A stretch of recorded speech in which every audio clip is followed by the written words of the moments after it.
LoveLore Library. Chapter 198. Raising one's eyebrows didn't mean that he was angry or hostile. Little Liv knew very well that he had no reason to be angry or hostile on the terrace of Macho's back mountain. Thus, he smiled.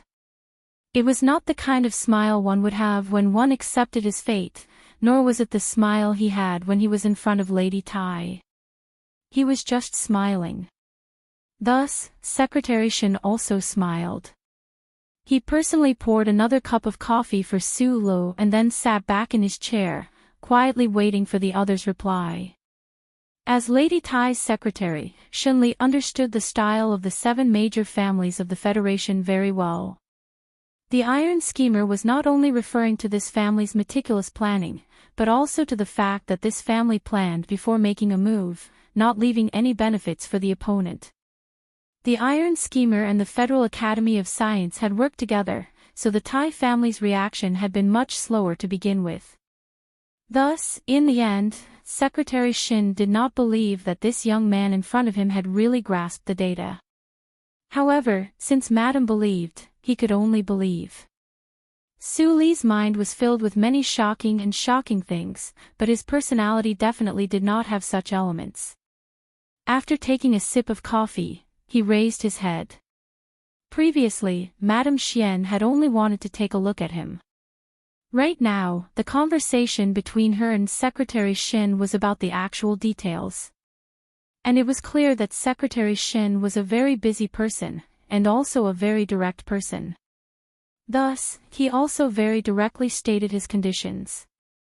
I want to face the mecha directly, and you all can't monitor me. He was not used to this kind of bargaining and scheming conversation, so he had laid out his bottom line right from the start. Secretary Shin frowned slightly, somewhat unexpectedly feeling a trace of possibility from Su Li's tone. From the start, under Madame's instructions, he had helped this young second lieutenant clean up any traces behind him. After that, he had personally made 2 calls to the young master of the Li family and the Federal Academy of Science. However, he had always thought that Madame was just doing a small thing for Su Lo for Tai's Yuan's sake. Unexpectedly, it seemed that there really was some kind of benefit waiting for the Tai family in front of them. It was unknown what Secretary Shin said on the intercom, but a staff member walked up from the side of the balcony, carrying a large box. The staff member put the big box next to the table, bowed to Secretary Shin, and then quietly left. Secretary Shin placed the box on the table and opened it, then pushed it in front of Su Lo. The pure black keyboard and specialized data input device flashed slightly under the clear light of the lake. Su Lo was slightly stunned.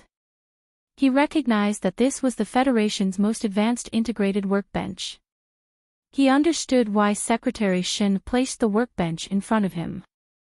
He pressed a button on the side of the workbench, called up the display screen, and then closed his eyes to think for a moment.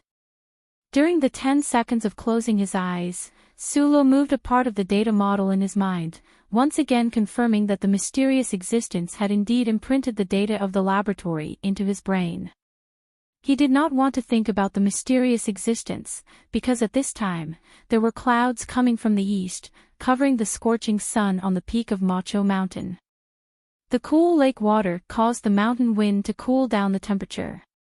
If he thought too much, he was worried that his scalp would go numb and he would feel fear. Opening his eyes, Su Lo began to silently operate the workbench. His 10 fingers moved quickly on the workbench as if he was playing the piano. From time to time, he would use both of his thumbs to operate the specialized data input device. Secretary Shin did not look at the display screen, but only stared at Su Li's eyes and the pair of fast-moving hands. 23 minutes later, Su Lo somewhat tiredly retracted his hands. He rubbed his eyes, turned the workbench in the box, and pushed it in front of Secretary Shin. Secretary Shin quickly glanced at the complex data model on the display screen and did not look at it again. He smiled at him and said, "Take a break first." Everyone had their own field of expertise. The first military academy had nurtured many outstanding talents in the Federation for countless years, such as Shi Qinghai, Zhou Yu, and Xun Li. To be able to become Lady Tai's secretary, Xun Li was naturally an all-rounder. However, when it came to data models in the Federation's most advanced field of technology, he admitted that he was much inferior to Su Lu. This workbench should be connected to a certain extent. The Tai family had specialized technicians analyzing the meaning of this data model, Su Lu thought. A few minutes later, Secretary Shin slightly closed his eyes, as if he was listening to the sound of the communication device in his ear.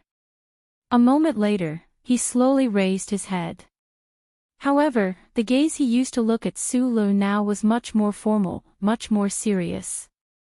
"It is very difficult for me to agree to your conditions just now," Secretary Shin said sincerely. "The development of the new generation of mecha in the Federation is a systematic project. Even if you have mastered the most critical technology, you cannot complete this project alone.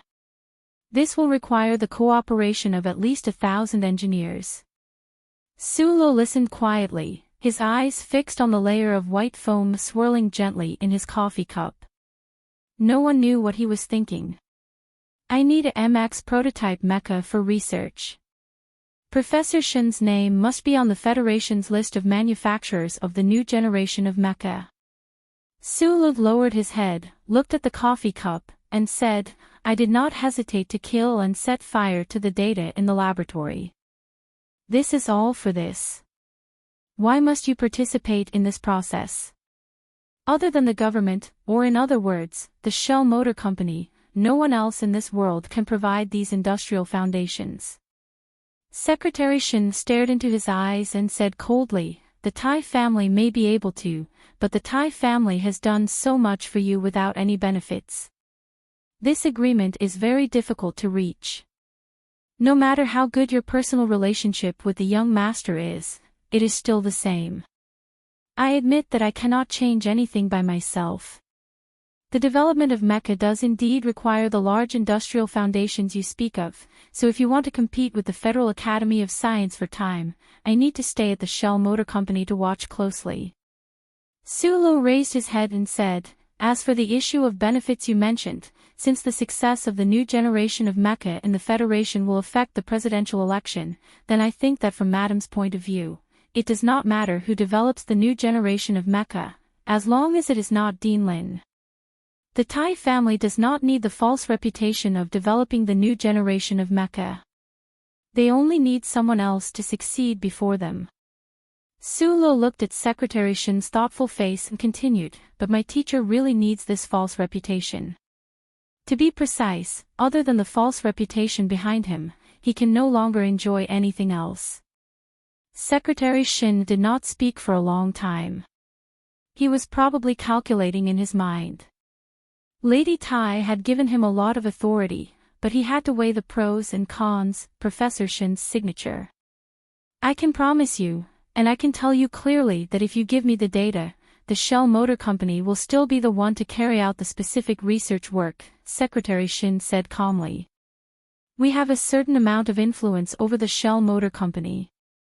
Coincidentally, the Shell Motor Company does not have anything to do with the Federal Academy of Science." In the past, Su Lu would have been shocked when Secretary Shin said that he could influence the Shell Motor Company. However, facing the terrifying power of the 7 major families of the Federation, he was already numb to it. He only said softly, "The data must be in my hands. In that case, can I go directly to the Shell Motor Company?" "Can you not go to the Shell Motor Company?" Secretary Shin suddenly said, "How about this? I'll arrange for you to go to the Whitewater Company. As for the data, I'll set up a direct channel. You can contact the people in the Shell Motor Company directly." The development of a new epic-making mecha for the Federation was a great honor, and naturally also a great benefit. If Secretary Shin agreed to all of Su Li's requests, the Tai family would not be able to gain any advantage. However, for some reason, Secretary Shin suddenly gave in. "Whitewater Company." Sulu suddenly remembered that the first test of the prototype MX Mecha for the Federation seemed to have taken place at this Shell Motor Company. However, the problem was that the Thai family's strength should be at Black Eagle. Why would they send him to Whitewater? These past few days, you've caused too much of a ruckus in the research institute. In addition to the incident at Hushan Road, who knows how many pairs of eyes will be watching you. It's not suitable for you to stay in the Shell Motor Company's headquarters any longer, Secretary Shin said. The only place that can meet your requirements is the Whitewater Company, said Secretary Shin. The Shell Motor Company is definitely out of the question. If you appear in the Shell Motor Company, both the Leaf family and the Academy of Science will be wary. Sulu was silent for a long time before nodding. Secretary Shin smiled and closed the black workbench in front of him. He stood up and shook hands with Li Du. When their hands touched, it meant that the agreement between the two parties had been reached. Sulu did not express his gratitude to Secretary Shin for saving him from the district attorney's office. Secretary Shin also did not represent Lady Tai to express her gratitude to Sulu for his performance at the Linhai State Gymnasium. Those matters were on another level. Secretary Shin suddenly looked at him and asked, I'm very curious about something. I heard that half a year ago, the Crown Prince personally invited you to join the Tai family. You never agreed. Why are you willing to cooperate with us this time? If I join the Tai family, I will be Tai's Yuan subordinate, Sulu said with a smile. Cooperation is equal. Secretary Shin's smile became somewhat profound. This young man in front of him actually wanted to cooperate with the Tai family on an equal footing. What kind of arrogant and presumptuous thought was this? However, there was not a single trace of arrogance in the other party's honest expression. There was only a trace of absurd sincerity. Beside the window on the top floor of the small building facing the lake, Lady Tai silently looked at the lines of the lake. The lines at the corners of her eyes were like the things she had experienced over the years. They gradually accumulated and could not be undone. She quietly listened to the voices beside her. She did not miss any of the words that Secretary Shen and Sulu said. When she heard the word cooperation, she could not help but smile. She could hear that Sulu was not used to this kind of bargaining. She could also hear that this young man was immature and stubborn. She did not dislike this point. Instead, she felt that it was somewhat interesting. The metal in her hand was slightly cold. Lady Tai lowered her head and looked at the small tool in her hand. This was the small blue device that Sulu had left behind in the Nutshell Laboratory. Since the beginning, the Tai family's influence in the Federation had been secretly cleaning up for him under the instructions of this madam. They naturally did not leave behind this device. Chapter 199. Sulu entered Yue University with Professor Jin's recommendation letter, but it seems like he doesn't know this himself. Butler Jin stood beside Lady Tai, like a pine tree by the lake, hidden in the mountains and rivers, undetectable. He said apologetically in a low voice, about this, I've known about it for a long time, but because young master insisted on not informing you, so he did not finish his sentence. Lady Tai looked out of the window quietly, her hand slowly caressing the small device that emitted blue light. In the entire Federation, she was probably the only one who could see the wisdom hidden within this small device, as well as the man behind this wisdom. Seeing that Madame did not say anything, Butler Jean took a step back and stood in the shadows by the window. He was very clear about the story between the Tai family and Professor Jean. Although he did not know Professor Jin's true identity, he had served this family for so long that he could feel some of Madame's emotions. Send someone to Donglin to investigate the incident that happened in the year 65, Lady Tai said softly. This is too much of a coincidence. Butler Jean did not know what coincidence was, and Lady Tai did not mention it either. Today, only President Sieg, herself, and a few people in the lees of Philadelphia knew the true identity of the defected mechanic, Euphone. And because of some of the stories from back then, she knew more about that person's identity than anyone else. From the beginning, Lady Tai did not believe that person would die so quietly. Now, she held the device that only he could make in her hands. Looking through the window at the young man he had recommended to Yue University, her heart gradually calmed, and she felt indescribably calm. The black metal door slowly closed behind the car. Sulu sat in the black car, his eyes narrowed, as if his thoughts were still stuck in the beautiful scenery of the lake and mountains behind Macho Mountain. Today, the wealth displayed by the Tai family did not have the aura of wealth, only the aura of mountains and mountains. The mountains and mountains were picturesque, and this painting seemed to be in the heart of that madam. Sulu was clear that after he came out from Macho Back Mountain, his life would be different again. However, he still stubbornly believed that he was only a small character, a commoner. Facing that picturesque landscape, he didn't feel the slightest bit moved, nor did he feel inferior. He only felt a slight pressure. The black car on the mountain road smoothly avoided the increasing number of tourists in the front mountain. Su Li's hands were firmly on the steering wheel. This car was the one he used to drive. Since the district prosecutor's office had already found him innocent, this black car naturally didn't need to stay in the forensics department anymore. Secretary Shin had already taken it out for him. "Thank you." He suddenly smiled and turned to speak to Zhou Yu. When he left the back mountain of Macho, out of his expectation, Zhou Yu also left the mountain with him. He knew very well that after he sent Zhou Yu to the West Mountain compound of the Ministry of National Defense 2 nights ago, this girl must have told the whole thing to Madame Tai in the first instant. Sulu didn't know that Lady Tai had already begun to suspect the relationship between him and that uncle. He only thought that if this girl beside him didn't help to analyze the situation and ask the Tai family to help at the first moment, then his life would be very difficult. He might really become a fugitive in the Federation again. Zhou Yu laughed self-deprecatingly, her hand gently stroking her belly. Her belly was already very big now. She was gradually approaching the life of a young unmarried mother. Her face without makeup looked slightly haggard and nervous. Her feet were a bit swollen, and she wore a pair of loose cloth shoes. Her entire person didn't have the slightest trace of coldness, only a trace of frustration in the tranquility.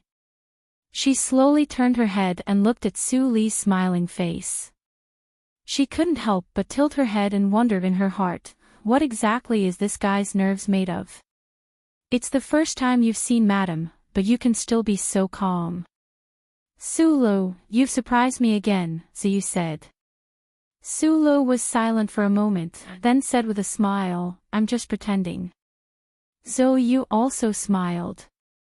Sulu didn't say anything else, and focused on driving. On the mountain road, the black car's autopilot wasn't enough to be completely trusted.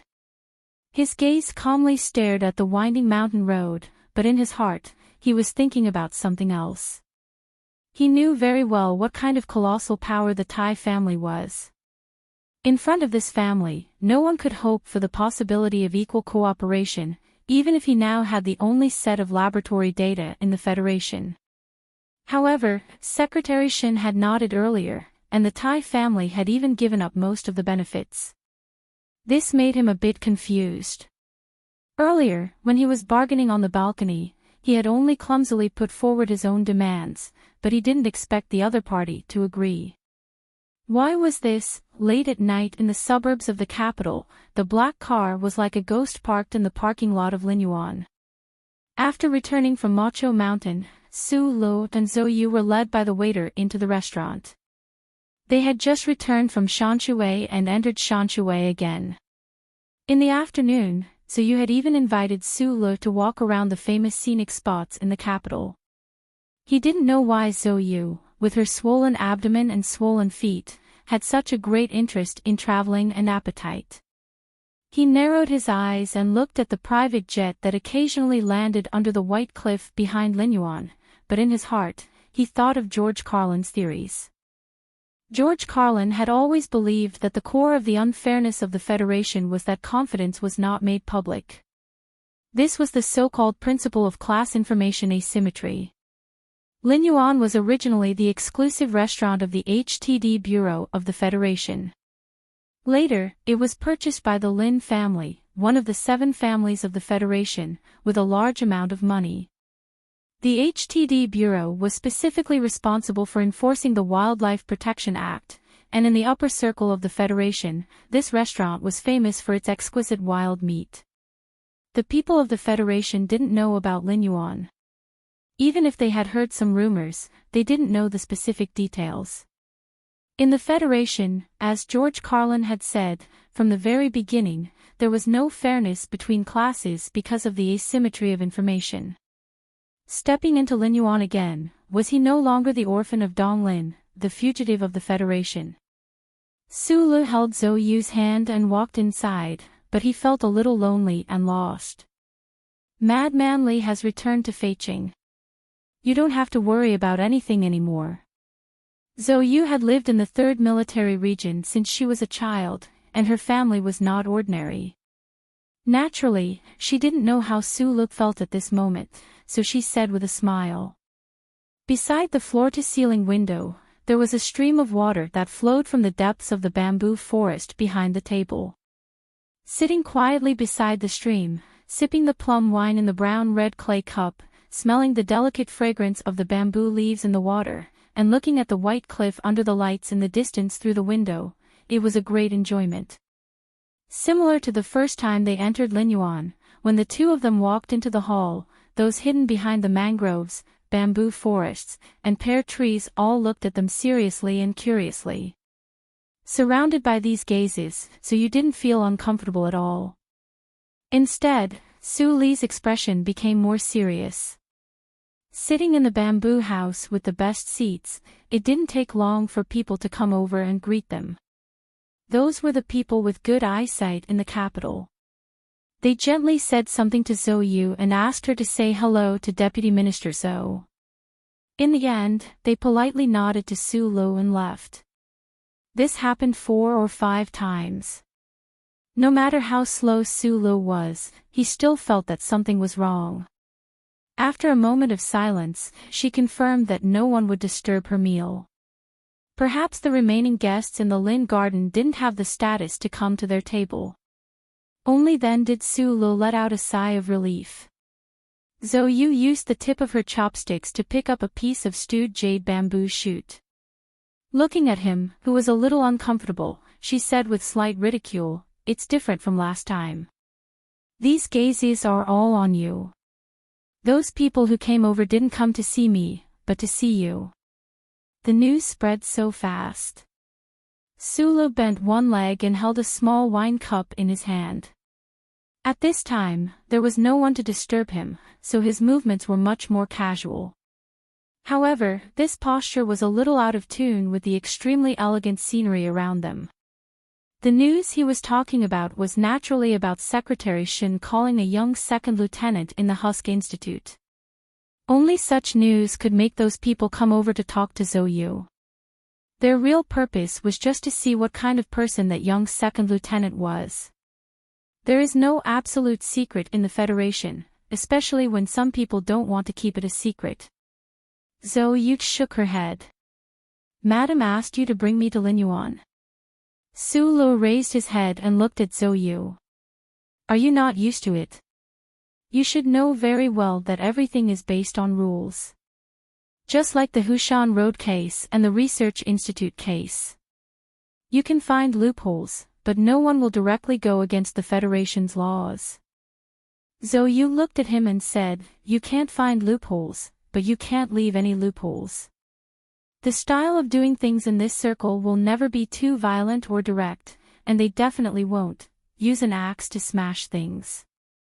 Looking at Su Lu, who was deep in thought and had a hint of conflict between his straight eyebrows, Zhou Yu was silent for a moment before she said quietly, "I know what kind of person you are. You really don't belong here, but since you chose to come here, you have to do things according to the rules." She picked up a piece of bamboo leaf that was half green and half yellow from the flowing water beside her and quietly looked at the lines on the bamboo leaf. She didn't know if it was because she was thinking about her own life or something else, but her voice became a little lighter. Not to mention the capital, Harbor City, or other big cities in the Federation, there are many private clubs that are quieter and more luxurious than this place. However, those are all places for private gatherings. Only Linyuan is a place where one can express one's attitude. She placed the bamboo leaf on the table and said, "When the bamboo leaf falls on the ground, it will be swept away and sent to the landfill to be buried. If it falls into the water, it will drift with the waves for a while. Eventually, you will be able to see the scenery that we are seeing right now." Su-Lu turned his head and looked at the scenery outside the window through the glass. He opened his mouth and said, "It's a pity that there is no wind. It's not refreshing enough. The scenery here is not lively." He thought of the mines in the Donglin district. He and the uncle had eaten wild beef and held glasses of red wine. They had watched the red sunset in the dusky air and fall on the green grassland. That kind of enjoyment was much better than this Linyuan. Su-Lu. A somewhat surprised and pleasantly surprised voice rang out.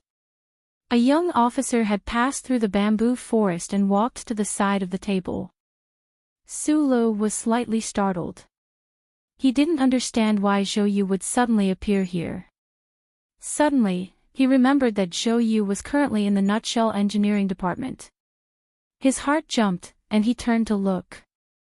Zhou Yu had her head tilted and was calmly drinking something.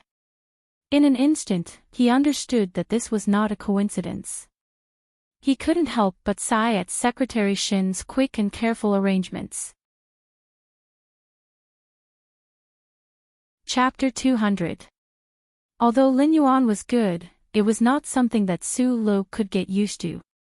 Even after entering Linyuan, he still could not get used to it. Those people who had come to greet him earlier had made it impossible for him to sit down. Now that he had suddenly met Zhou Yu, although he knew that the other must have come with some sort of motive, for some reason, Su-Lu felt his mood become much more relaxed when he looked at this young officer who was not more than 2 years older than himself.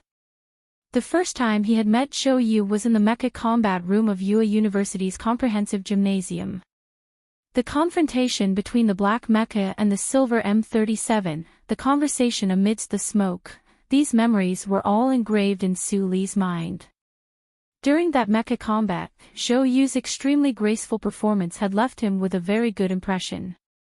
He vaguely felt that Zhou Yu already knew that he was the one inside the prototype mecha that had walked away with its belly full, but since the other had never directly asked, he did not admit anything either. Tai Yuan hid, Shi Qinghai hid, and Su-Lu fled. Other than the unmarried mother beside him, Su-Lu was a lonely mess in the capital ring. If it was said that lonely people were shameful, then Su-Lu was unquestionably so shameful that he was hated by both men and gods alike. He was a young man, so he naturally had the mental need to interact with others.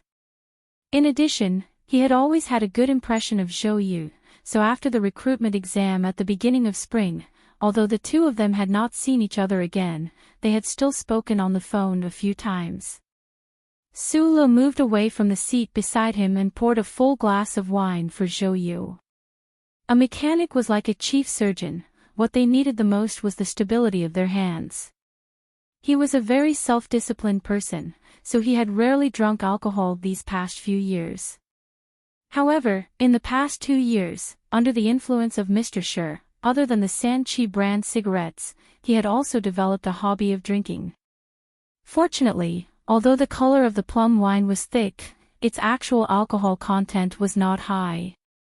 Zhou Yu sat beside Su-Lu and bowed his head slightly to Zhou Yu, who was sitting across the table. However, it was as if Zhou Yu did not see him. She looked coldly out the window at the white cliff in the distance. From the bottom of her heart, the young miss of the Zhou family was still that cold and arrogant eldest miss. Her gentleness in front of Lady Tai was trained. Her calmness in front of Su Lu was forcefully ground out by the stones in Dong Linyuan. Today, she had brought Su Lu into Linyuan to arrange a coincidental meeting between him and Zhou Yu. As for Zhou Yu herself, she had no interest at all. Su Lu narrowed his eyes as he looked at the wine in his cup. Out of the corner of his eye, he noticed that Zhou Yu did not have any reaction. He only smiled warmly as he sat down and raised his cup. Just like his name, he was indeed as gentle as jade. It was just that jade also had a soul, it was just that he didn't have a chance to show it for the time being. I really didn't expect you to come, and so quickly. Su Lu shook his head and drank all of the wine in his cup. Zhou Yu brought the red clay cup to his lips and raised his wrist slightly. The rim of the cup did not leave his lips. He appeared to be very gentle, but in reality, he quickly drank all of the wine in the cup. He placed the cup down at the same time as Su Li's hand. I also didn't expect you to cause so much trouble in just a few months after entering the research institute. Zhou Yu finished the wine in his cup and placed his military cap on the table beside him. He turned his body slightly and looked at Su Lu calmly. You should understand why I'm here. At this moment, there were 3 people by the bamboo table beside the flowing water. Zhou Yu was a girl that Lady Tai had taught single-handedly. In addition to her family, Su Lu did not need to avoid her when talking with Zhou Yu. Su Li's fingers gently gripped the wine cup as he sank into deep thought. When he saw Zhou Yu arrive, he knew what Secretary Shen planned to do next. He didn't need to know what kind of agreement Secretary Shen, the Li family, and the Federal Academy of Science had reached in order to smoothly get him out of prison. He only knew that he could no longer stay in the Husk Institute. If he wanted to turn the data in his brain into a real new generation of mecha, it would require the hard work of many people. Under the pressure of the other party, Su Lu was about to be transferred out of the Nutshell headquarters and sent to the Baigong Security Company under the Shell Motor Company. His data would be sent to the Shell Motor Corporation Engineering Department, and this required a channel. Although the Li family and the Federal Academy of Science no longer cared about him, the other party would definitely keep an eye on Su Lu. If Su Lu was directly sent to the Nutshell Engineering Department, it would definitely arouse the suspicions of those people. In order to compete with the Federal Academy of Science for time, this sort of suspicion had to be eliminated. Coincidentally, the personal relationship between Su Lu and Zhou Yu that could be confirmed became a natural disguise. Let's keep in touch in the future. Su Lu raised his wine cup and looked at Zhou Yu sincerely. Although it wasn't until tonight that he found out that Zhou Yu was also someone that the Tai family could influence, he couldn't help but be shocked by the Tai family's control over human affairs. However, his intuition told him that Zhou Yu was someone worth interacting with, so his attitude was very sincere. Zhou Yu downed the wine in his cup once more and said with a smile, "Last time, when I sparred with you at Yue University, I thought that your talent in mecha operation was astonishing. But I really didn't expect that you would actually be able to influence the development of new mecha for the Federation. You have brought me too many surprises, so please don't worry, I will cooperate with you very well." Being directly reminded of the past by Zhou Yu, thinking back to the battle between the 2 mecha at Yue University, Su Lu looked into Zhou Yu's eyes and couldn't help but laugh self-deprecatingly. There was no such thing as mutual admiration between heroes, the 2 of them had just found that they were somewhat compatible. I'm currently in the engineering department's office. Anda has been specially recruited to be a mecha test pilot. Zhou Yu put down his wine cup and turned to look at Su Lu. After a long silence, he said, "In the end, it's still you from Donglin who's developed the fastest." Su Lu didn't say anything, pouring him another cup of wine. At the same time, he filled his own red clay wine cup and raised it. The bamboo leaves of the bamboo house fell into the meandering stream. The 3 of them drank in silence by the window. Zhou Yu observed Su Lu but found that he couldn't quite understand this person. He was born in the West Woods region, which was at the forefront of the battle between the Federation and the Empire. The people of the West Woods were mostly bathed in blood and fire. Their temperaments were valiant and ruthless, and they had a spirit that would rather break than bend. Although Zhou Yu's expression was gentle and amiable like a gentleman, deep in his heart, there was still a trace of unwillingness to fall behind others. Tonight, when he saw Su Lo and Lin Yuan, Zhou Yu knew that even if he didn't want to, he had to. Perhaps it was luck. This person from Donglin had first met Tai Ziyuan, then met Professor Shin. He had grasped the Federation's most important and confidential data, and had even received the strong support of the Tai family. Just based on these points alone, he had already left Zhou Yu in the dust. Zhou Yu drank his wine in silence. Before coming to Lin Yuan, he had already learned all the details of the entire incident from Secretary Shin. He understood that Su Le didn't rely on luck. Whether it was the gleaming blade at Hushan Road, the axe marks at the Research Institute, or the baiting or forcing of the Tai family in the end, there was no place that didn't reveal this young man's stubbornness. Stubbornness was an excellent or troublesome quality, but when it was taken to the extreme, it would become exceptionally terrifying. Just like at this moment, the scenery in Lin Yuan was beautiful. There was no music to annoy the ears, but there was running water that could calm the heart. The people eating and chatting, or rather, the people, wore simple but expensive clothes that fit their bodies. Their movements were elegant and quiet. Only Su Lo, who was beside him, wore a casual shirt of unknown brand that probably didn't cost much. It had a lot of wrinkles on it. He just sat like this in Lin Yuan's most expensive bamboo house cubicle. He sat with one leg bent, the hand that was holding the wine glass on his knee, and his head slightly lowered. He looked very much like those unemployed people on the streets in movies. What Zhou Yu didn't know was that Su Lo was originally an orphan from a mining family in Donglin. In the past, before they met that uncle, what he and Li Wei were most used to doing was sitting with their legs crossed on the sidewalk of Zhonglo Street and watching the TV screen in the cafe. This was a posture of thinking, and Su Lo was indeed thinking. Since he was very young, he was used to thinking in silence. In his opinion, if people didn't think, they were no different from the bison that only knew how to lower its head and eat grass outside the electronic fence. He was thinking about Lin Yuan, the delicious food on the table, the scenery outside the window, and the future. He thought very clearly, so when he bent his leg and held the wine glass, he vaguely became that orphan on the streets of the past that No1 had entered Wang Du's fuming apartment. The surveillance equipment installed around the building confirmed that it was safe. Zhou Yu's expected delivery date was at the end of July, and she had already moved back to the Shishan courtyard. Presumably, the faint knife marks on her face and her impossibly large belly could sever the last hope of the Minister of Defense's family. As for whether Lady Tai had spoken during the Zhou family's reconciliation, Su Le wasn't sure. It was just that he wasn't used to the fact that there was suddenly one less person in the room, so he buried his head and slept. When he woke up, he began to take big bites of the ready-to-eat lunch box that had been automatically reheated. For 3 whole days, his life consisted of sleeping and eating. He only walked out of the apartment and returned to the Research Institute after he had replenished all the energy and mental energy that he had expended. Many of the Husk Institute staff had seen Su Le smash the laboratory into pieces with their own eyes. There were also some people with backgrounds who knew that he was involved in the death of an active duty officer in the Ministry of Engineering. When they saw him walk into the Research Institute like nothing had happened, their eyes suddenly became extremely shocked.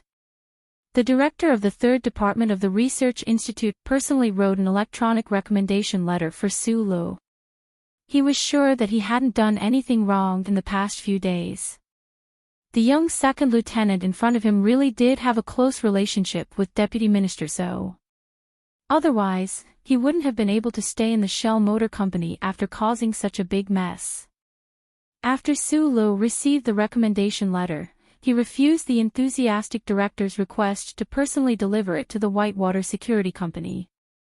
He drove himself to the address on the letter. The black car once again drove past Hawking Avenue, where the Ministry of Finance was located. It drove past the dead end that led to the Bureau of Proclamation. The corners of his eyes twitched slightly, and he forced himself not to think about the omnipotent charter computer at the end of the road. At this moment, the phone rang. The sound of the seventh young master of the Li family, Li Xiaodong's extremely hearty laughter, could be heard. "I heard that you have been assigned to the Whitewater Company." Su Lu was slightly surprised. He didn't expect that after the night at the Ivy Garden, this person would actually take the initiative to contact him. He believed that he didn't have anything that the other party needed. Both the Li family and the Federal Academy of Science had already confirmed that the core data was in their hands. "Yes, I'll report right now," Su Lu replied. The other end of the phone was silent for a moment. Then the voice said, "Can you do me the honor of coming out for dinner tonight?" Su Lu subconsciously looked at the weather outside the window. He confirmed that the sun's orbit today was normal. Perhaps the silence made Li Xiaotong a little uncomfortable. He said very seriously, "I don't mean anything else. I just want to hang out with you." Chapter 201. White clouds floated on the mountainside in the distance. The dark green fields stretched as far as the eye could see. The precision irrigation equipment of the Federation's automated farm was spraying morning dew under the sun. From time to time, a faint buzzing sound could be heard. It was in perfect harmony with the chirping of the insects in the forest beside the road. The Capital Special District's traffic was very developed. After driving for 40 minutes along the highway, the solemn buildings of the capital were no longer in sight. The smell of power was also gone. As far as the eye could see, there was only verdant greenery and the wonderful smell of juice from the broken stems. Just beside the Federation's automated farm, high walls and iron fences separated a large area. From the road, one could only see a 5-story building in the courtyard. Other than that, there were no other eye-catching buildings. The window of the black car rolled down. Su Luk showed the electronic recommendation letter to the guard. With a beep, the door slowly opened. He narrowed his eyes and looked at everything around the car. He was a little surprised. The Federation's largest security company, Whitewater Security Company, was located in the Capital Special District. It looked quiet with a sense of decline. It didn't look like a company famous for the Federation's high-end weapons. Instead, it looked like a forgotten farm amusement park. Where there was metal, there would be fruit shells. The Shell Motor Company was a giant company in the Federation. The number of people who directly or indirectly served it exceeded 1 million. This company had countless branches, and its business scope involved all aspects of the Federation's social life. Whitewater Security Company was one of them.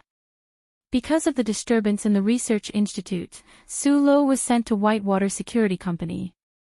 Before he came, he did some research and found out that this was the Federation's largest security company. Although the Shell Motor Company didn't pay much attention to them, in terms of strength, they were the strongest among the Federation's 3 largest security companies. The Federation had a lot of military operations in the universe. Because of the diplomatic pressure from the Empire and the 100 Mu Triangle, it was inconvenient to mobilize the military. Plus, there were some conflicts with firepower on resource planets, or some secret operations that could not see the light of day. Most of the time, it was the 3 major security companies of the Federation that carried out these operations in place of the federal military. And Whitewater, which was directly under the Shell Motor Company, because of the thick federal military color of its shell, became the main operator. Of course, these were all things that couldn't be seen in the news, but those who knew the inside story knew very well that the Whitewater Security Company was actually a group of mercenaries disguised as mercenaries, or rather, the Federation's thugs disguised as mercenaries. In addition to some security work within the Federation, most of the company's business scope was actually in the borderlands of the Federation. There was even a rumor that after the firefight between District S2 and the anti-government forces had stopped, the company was also secretly involved in the small armed forces that carried out the surprise attack. Therefore, Sulu was a little surprised when he saw the base that looked like a simple factory. From the outside, the headquarters of the Whitewater Security Company didn't have a trace of military color. After the personnel department reported in, an affairs officer wearing glasses coldly led Sulu to an office at the back of the building and said to him, "This is your office. In a moment, your secretary will come over to give you the details of your work." Although he did not welcome a young second lieutenant sent by the Research Institute to be the technical supervisor of his group, he did not show the slightest expression. He just calmly and indifferently did what he was supposed to do. After being in the military for many years, Bai Yulan was used to seeing death and blood. He did not see this young and ordinary guy in front of him. "What is the work of our group?" Sulu noticed that Secretary Bai's hands were as white as jade and very delicate. Reporting to the technical supervisor, Team 7 does not have any work arrangements this year, Secretary Bai replied politely. Sulu was not used to the title of technical supervisor. Whitewater Company was a subsidiary of the Shell Motor Company. In addition to carrying out those dangerous missions, the most important work was to cooperate with the Federation to experiment with new weapons and equipment. Therefore, within Whitewater Company, the technical supervisor had more power than other security companies. Sulu was the technical supervisor of Team 7, which was why this delegate Bai Yulan was his secretary. Since Team 7's main work was in the field of security consulting, they definitely would not be stationed on a border planet. However, they also did not have the opportunity to come into contact with those few failed MX prototype mecha. A faint feeling of disappointment grew in his heart. Half of year 67 of the constitutional calendar had passed, and Team 7 of Whitewater Company's Security Consulting Department still had not carried out any missions. Sulu felt that it was a little strange. Although the Federation had always maintained good law and order, the rich and powerful had always attached great importance to their own security. With Whitewater Company's reputation in the industry, it should not have been possible for Team 7 to not have any business for an entire year. He looked at Bai Yulan's delicate hands and was somewhat lost in thought. Chapter 202. There were many apartment buildings on the 13th Avenue of the Capital Special District. Outside the gate of the high-end apartments, which were shrouded in orange lights, taxis stopped and left. Ladies holding flowers walked in and out of the apartments with lonely expressions. Along the streets, middle-aged men could be seen hurriedly walking with newspapers rolled up in their hands, and old women could be seen staggering as they were led by several big dogs. Wild cats, attracted by the smell of hot vegetable oil bread, were crouching under the iron railings next to the apartments, looking pitifully at each other. This was a city full of the smell of power. The rental of the apartments on the 13th Avenue was extremely high. Most of the residents were government workers in the Federation, or executives of large companies. Only these people would not care about the large amount of tax they had to pay to the HTD Bureau every year to raise pets. In recent years, the high-class prostitutes of the Federation had also begun to move into the 13th Avenue.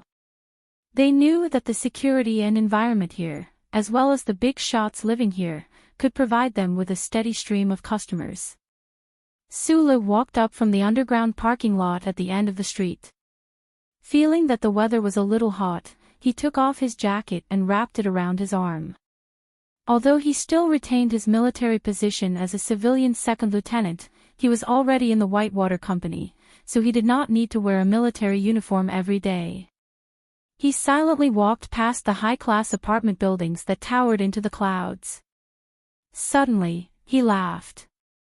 He thought of last year outside the nightclub in Linhai, Qinghai mocked Zuyu for using perfume that only high-class prostitutes of the 13 Great Paths would use. He didn't expect that the days would not pass quickly. The man and woman, who seemed to be irreconcilable, would have a child because of one night of madness. Looking at the number plate of the high-class apartment building, Sulu confirmed that it was number 187. He walked in, gave the security guard a temporary pass number, and was politely led to the elevator door by the gray-haired butler. The elevator door opened, and a waiter led Sulu to the corridor on the right.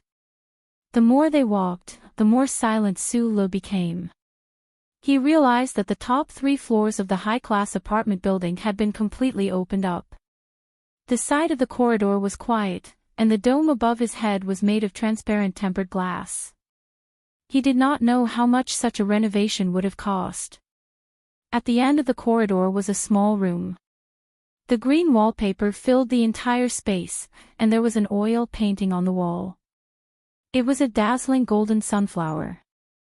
Opposite the oil painting was a glass window, and the window sill was densely packed with green plants. The flowers between the plants were blooming. All that entered his eyes were flowers, and at a glance, there were flowers everywhere. However, these bright and colorful flowers did not make it difficult for people to feel annoyed. Instead, they only felt that the colors were bright, and it made people feel refreshed. Just like in the bedroom in the ivy garden, Li Xiaotong was always surrounded by flowers. It seemed that only in this way could the 7th young master of the Li family convince himself that he was just a playboy. The first thing Sulu saw was not Li Xiaotong, who stood like a plum blossom, but the silent middle-aged bodyguard behind Li Xiaotong, Brother Zhang. Brother Zhang was standing behind Li Xiaotong's chair with his hands behind his back. He looked like a gun tightly bound with countless layers of coarse cloth. The cold light was restrained, and the murderous intent was not released. Li Xiaotong saw Sulu come in, smiled, stood up, and reached out his hand. "I am very surprised that you can come, but I am also very happy." Sulu clumsily reached out and shook hands with him. He had seen a lot of big shots and visited a lot of high-class places over the years. His heart had been shocked by the picturesque landscape of Macho's back mountain, so he shouldn't have been shocked by Li Xiaotong's 3-story building. However, he was still a nobody in his bones. Besides, coming here today was the first time that he was talking to the big shots of the Federation as an equal. Therefore, he was not used to it. During the night visit to the ivy garden, Sulu did not cut off Li Xiaotong's head with the knife in his hand. On one hand, he knew that Park Ji-ho was not sent by the 7th young master of the Li family. On the other hand, the silent Brother Zhang was too strong. After that night's conversation, Li Xiaotong helped him hide the news of Park Ji-ho's death for a while. Although he did not do much, he still helped Sulu. This morning, on the road in the suburbs, Sulu received a call from this person. He had been thinking for a whole day before he decided to come to the banquet. But he did not understand why the other party wanted to meet him.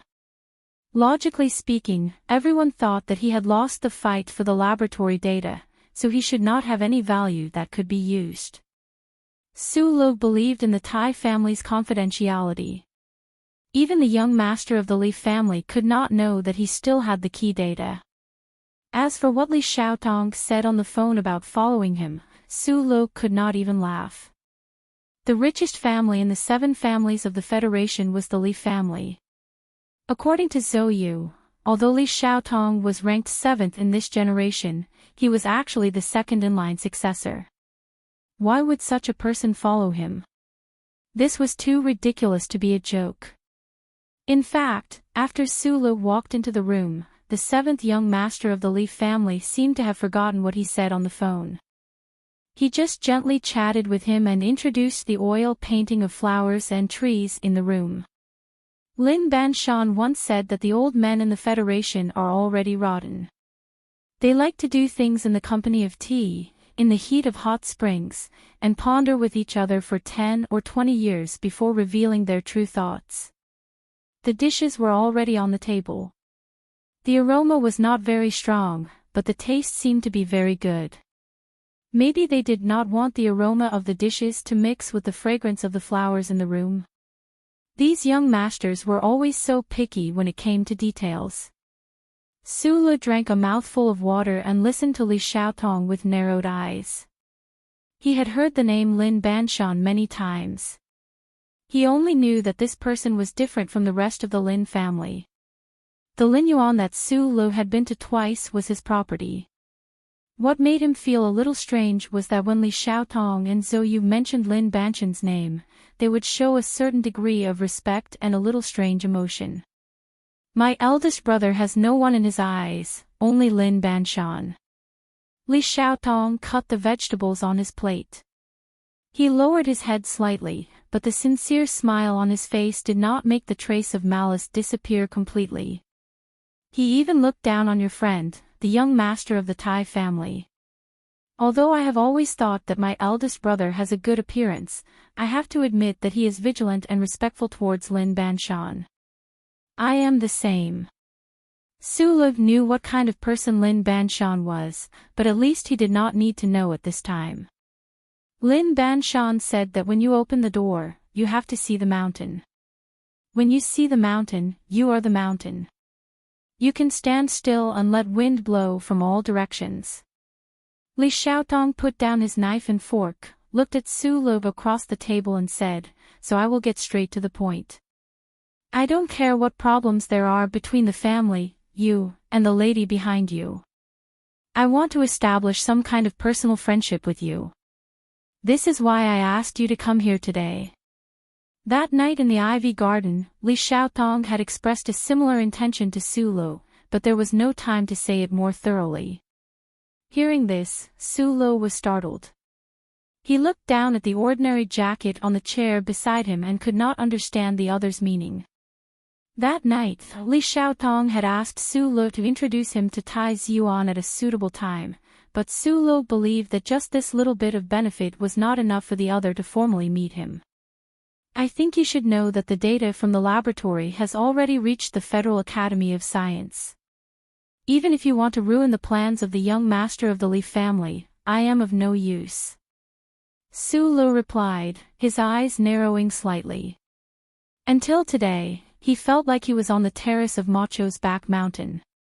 He was really not used to this kind of atmosphere. Since the other party was willing to get straight to the point, he had no reason to hesitate. If it was said that Great Secretary Shin was willing to work with Sulu because of his relationship with Tai Ziyuan, and because he knew very well that Sulu held in his hands mecha data that could affect the presidential election, then what about Li Xiaotong? Sulu did not think that a small character like himself had any right to win the other's personal friendship. This is indeed a very regrettable matter. That elder brother of mine was persuaded by that old fox, Senator Macklin, and burrowed headlong into the presidential election. He thinks that this is a very delicious cake, but in my opinion, he is not doing his job properly.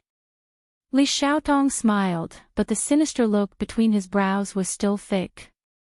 But that night, I told you that I don't care at all about the presidential election. No matter how the president of the Federation changes, the 7 major families are still the same 7 major families. This is something that history has long since proven. But I am still the type of person that your family doesn't like, said Sulu. As long as I like it. Li Xiaotong sipped the champagne in his glass and said slowly, our Li family has always been doing business. That elder brother of mine has been doing well these past few years, and the old men in the family all like him very much. They actually allowed him to cross the line, but they don't know that the deeper you cross the line, the greater the risk. I don't want to do that. Doing business is for the sake of making money, why bother with those things? Sulu felt that Li Xiaotong was about to get to the point. I am not Li Shuzhu. I am a businessman, and I only do what a businessman should do. Li Xiaotong stared into his eyes and said, I want to invest in you. I don't know what potential value I have that is worth the investment of the 7th young master of the Li family. You underestimate yourself. Li Xiaotong looked at him quietly and said, "Without data, you still have this person who can easily break through the defense of the Ivy Garden and the 3 layers of scanning of the Research Institute. I can't let such an unfathomable guy go so easily. Of course, I definitely won't invest in you as an assassin." Brother Zhang still stood calmly and silently behind Li Xiaotong. Just from this, Su Le knew that Li Xiaotong was not an ordinary person. The powerful bodyguard that the family had sent to his side was unexpectedly not guarded against. This showed that this person's ability was extraordinary. "Perhaps this is a gamble, but I'm willing to take it." Li Xiaotong continued, "I think even Lady Tai is willing to meet him in person. If I bet on him, even if I lose, I won't lose too much." Su Le was slightly startled. He didn't expect that what gave Li Xiaotong confidence was the meeting at the back mountain of Macho the day before. With an elder leading the way, if I don't know how to follow him to get a bowl of soup to eat, then I don't deserve to be a businessman. Of course there is a risk in investing, but it is precisely this kind of risk that brings benefits. You don't know that Lady Tai rarely sees people, but I am willing to bet on you not only because of this, but also because of what you have shown in this matter. Li Xiaotong suddenly laughed. The Federation is a place with rules. Whether it is the old men in my family, the lady of the Tai family, or even Commander Zhong in the West Woods, they all have to follow certain rules to do things, but you are different. Li Xiaotong narrowed his eyes and stared at his face with great seriousness. He said, "There is something about you that doesn't stick to one pattern. Those unreasonable axes of yours actually made my elder brother and those hypocrites at the Academy of Science look so pathetic. In this world where rules must be followed, you don't follow the rules. This is why you are destined to either die an extremely miserable death in the future, or you will fight for a completely different future." The last person in this circle who didn't follow the rules like this was Lin Banshan. No matter how arrogant that little madman of the Li family is, there is still the old man who can firmly suppress him. Other than Lin Banshan and you, I can't see anyone else in this circle who can't find something above their heads that can suppress you. I also have to follow the rules, so even though I know that Park Ji-ho jumped into the arms of my big brother, I can't do anything about it. He also saw this point, so he was so presumptuous. Speaking of which, I have to thank you for helping me kill him. Li Xiaotong's tone became indifferent. But the problem now is that if I also follow the rules, this family will never be mine, so I have to invest in a person who doesn't follow the rules at all. A few days ago, I didn't make up my mind. Li Xiaotong's cold and stubborn face, like a plum blossom, showed a trace of a sad expression. But your unreasonable axes in the lab really hit my weak point. The lethality of this kind of resentful expression was really too great. If Shi Qinghai showed this kind of expression, it would probably be a bit tempting. If the beautiful young master of the Li family, Li Shuzhu, showed this kind of expression, it would probably be a bit charming. Only Li Xiaotong was gloomy, surrounded by flowers, but he sighed faintly. It couldn't help but be like a pine tree that was pressed down by snow suddenly became delicate like a flower in a greenhouse, making people feel helpless. In Zhou Yu's words, Su Le was an outsider who didn't even understand what was going on, so he was completely unreasonable and ignorant. In terms of mechanics, he was talented, in terms of recognizing people, and in terms of calmness, he was talented, but in the end, he was still a stubborn stone that had not been polished. He was stubborn, but he was slightly clumsy, and he didn't understand a lot of things. After staying silent at the table for a long time, Su Lu used the mind of an engineer to carefully arrange the things needed in his plan, and then he found that no matter whether what the young master of the Li family said was true or not, it seemed that he really didn't have anything that he couldn't lose in this federation. So he grinned and said seriously, "I need a lot of money." In the suburbs of the southwest corner of the capital special district, several highways converged here, and then extended to the various states of the Federation planet S1. It was 9 o'clock at night, and the highways were brightly lit, but there were not many cars driving. On the contrary, behind a mountain next to the highway, there was a road without street lights on both sides, but it was very lively and noisy. Countless famous brand sports cars gathered here, and the modified headlights emitted dazzling light, illuminating the usually quiet and almost abandoned road. A motorcade of 4 cars got off the highway out of the city and went around the hill. The scene of horns on both sides of the road became much quieter because of the arrival of the motorcade. Countless pairs of eyes looked over, and many people recognized the blue Silver Wraith. The Silver Wraith was the most expensive sports car in the Federation, but this Silver Wraith was not silver, and it was even more famous on the side of the hill road. Not everyone knew that this Silver Wraith belonged to the second heir of the Lee family, but everyone knew that the owner of this car had a cold temperament, and was an extremely big shot that was not to be trifled with. Their attention was attracted by the Silver Wraith, and not many people noticed the unmarked, ordinary-looking black car in the convoy. The motorcade drove to the end of the mountain road, and then it slowly came to a stop on the extremely quiet high ground.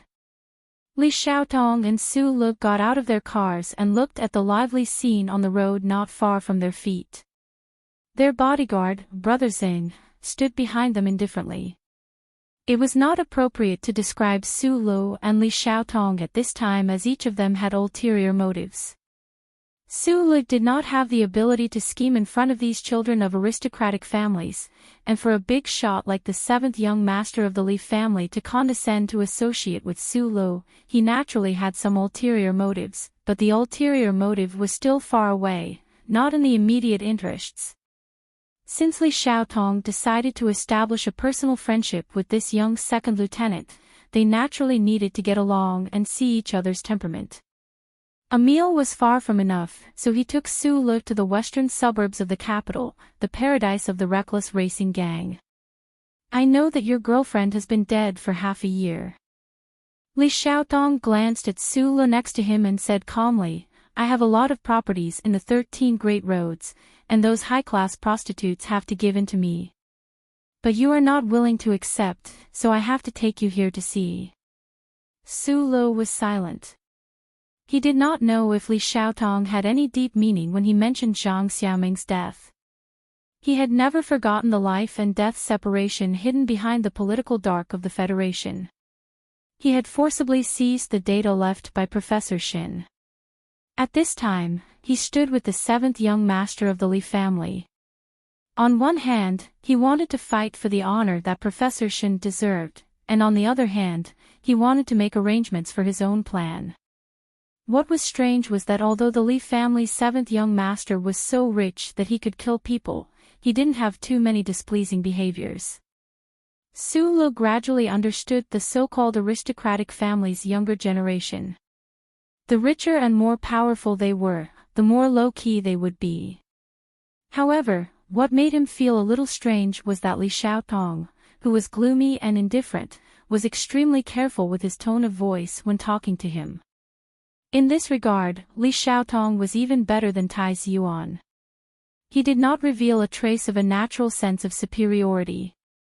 This was something that should be hidden in the bones of the children of the aristocratic families, but Li Xiaotong was able to hide it so well. Su Le thought silently. He was afraid that Li Shuzhu, the true successor, would really have to be careful. Su Le had been silent, but Li Xiaotong did not have any opinion. He pointed to the sports cars on the road and said with a smile, "When I first met you at the entrance of Qingshan Park, I knew that you didn't like the way the rich people race cars. They don't care about human lives. But it's different here." This was originally the Shoujing Expressway. Later, a new road was built, and the old road was abandoned. There have always been very few cars and pedestrians passing by here. Moreover, the guys who race cars are all professionals, so they are very safe. "I'm not interested in racing." Su Le shook his head. "Is that so? That day on the number 2 expressway, you chased me and Zhou Yu until we were in a bit of a mess. Li Xiaotong smiled and said, "Of course, you are now used to driving the Crown Prince's special car. Looking at these so-called brand-name sports cars, it's natural that you don't like them." Su Luk shook his head again. He noticed that there was a temporary makeshift house on the side of the road. There was a faint blue light from a computer screen in the makeshift house. After thinking for a while, he guessed what was going on there. He said with a hint of surprise, "Gambling is so professional. Don't underestimate the gambling here. 12 years ago, Lin Banshan started his business here." Li Xiaodong's expression calmed down. When he mentioned that person's name, he couldn't help but have a trace of fascination. He said slowly, "Back then, the Lin family was like our Li family now. Several of their children were very outstanding. In order to compete for the recognition of the previous generation, they were very busy. Lin Banshan was the youngest in their generation, but he was also the most promising one." He suddenly shook his head and exclaimed, "As a result, on my 18th birthday, Lin Banshan sneered in front of all the guests and family elders in the courtyard and said, 'I'm too lazy to accept this kind of family business.' After saying this, he ate a piece of cake, kowtowed to his parents 3 times, and left the Lin family without looking back." Hearing this story, Su Luk couldn't help but narrow his eyes. Lin Banshan was proud but not stupid. It was just that at that time, he was too rebellious in his bones. Seeing his brothers frowning every day, he felt disdain. He didn't want this family business, so he left in a carefree manner. He wanted to fight for his own country. After leaving the Lin family, Lin Banshan's first stop was here. At that time, the capital New Expressway had just opened. He opened a casino here, gambling on racing. In less than half a year, he made his first pot of gold. Then, he used the money to buy the hostel-like restaurant in HTD Bureau, which is now Linyuan. Linyuan. Su Luk knew that Linyuan was Lin Banshan's business, but he didn't expect that many years ago, Lin Banshan, who had vaguely become a legend, could actually buy that piece of land with the income from illegal racing. So, don't underestimate the income here. Li Xiaotong said calmly, "We are all children of aristocratic families, and we all know how rich the family business is." Lin Banshan said he didn't want it and left in a carefree and arrogant manner. "I grew up with a golden spoon in my mouth, but I don't have his courage. I feel ashamed just thinking about it." The 7 families of the Federation were not ordinary families, and they were not ordinary businesses. Even if they failed to fight for the right of inheritance and stayed at home, they could enjoy a lifetime of wealth and privileges that the citizens of the Federation could not imagine. But Lin Banshan left at the age of 18, leaving behind words of disdain, and left in such an arrogant manner. This universe, this Federation, is made up of countless rules. The mysterious Lady Tai, the powerful president, and the noble army god still have to take care of the interests of all sides, constantly compromise and strive to find a balance between those lines. Li Xiaotong said indifferently, "Lin Banshan broke the rules, and I think one day, maybe you can break it too. I'm not a member of this circle." "For me, there are naturally no rules," Su Luk replied. The modified sports car roared loudly. The car owners who were fussy about speed were naturally unwilling to use electric power or hybrid power, and the pungent smell of strong gasoline gradually filled the road. On the road at the foot of the mountain, a curvaceous girl was waving a flag, leading the car onto the track. From time to time, a wrecked car would be dragged back by a heavy-duty tractor. There were ambulances on standby at the bottom of the road. Everything seemed to be in order, but the cursing and whistling all around revealed the darkness and danger hidden in this place. Su Luk calmly watched the scene unfold on the mountain. He did not pay attention to the winning or losing of these sports cars, but he was thinking about the person called Lin Banshan and the reason why the 7th young master of the Li family brought him here. According to Li Xiaotong, Lin Banshan had not returned to this hill for many years, and the casino here had long been transferred to someone else. But the rules set by this person 12 years ago were still there, and no one dared to make any changes, and no one dared to violate these rules. He had not returned for many years, but his influence was still so strong. It had to be said that the traitor of the Lin family was a very bad person. Do you want to play a little bet? Li Xiaotong looked at the silent Su Lo, and felt more and more that his investment was very good. He had never seen a young man who could be so calm in a place like this where hormones were at their peak. If the Federation was full of people like Su Lo, then no matter how arrogant Lin Banshan was, he would not have been able to make much money. If I had money, I would not ask you for money. Su Lo said with a smile, but his eyes narrowed. He found that in the waiting sports car on the road below, there was a figure that he felt was familiar. Investment is one thing. The room we ate in today, just the decoration and the few broken paintings cost me more than 4 million. The money you want will naturally be transferred to your account tomorrow. It will be transferred to the account you set up for me, Su Lo corrected. Li Xiaotong smiled slightly, and the hem of his black coat swayed slowly in the night wind. He said, in addition to investment, it is also okay for friends to exchange what they need. You are not in a convenient situation, so I can lend you some money to make a small bet. It is not a bad idea. I don't borrow money. If I borrow money and return it, I will owe you a favor. Like you said, this is not the same as investment. Damn you. Li Xiaotong did not know if it was because he was used to acting gloomy in front of his brother and family elders. Even if he was angry and laughing at this time, there was still a sense of gloominess. He laughed and scolded, "Can you take it as a gift? Why do I have to bet?" Su Lo looked at him curiously. Li Xiaotong calmly replied, "People who do business are very superstitious.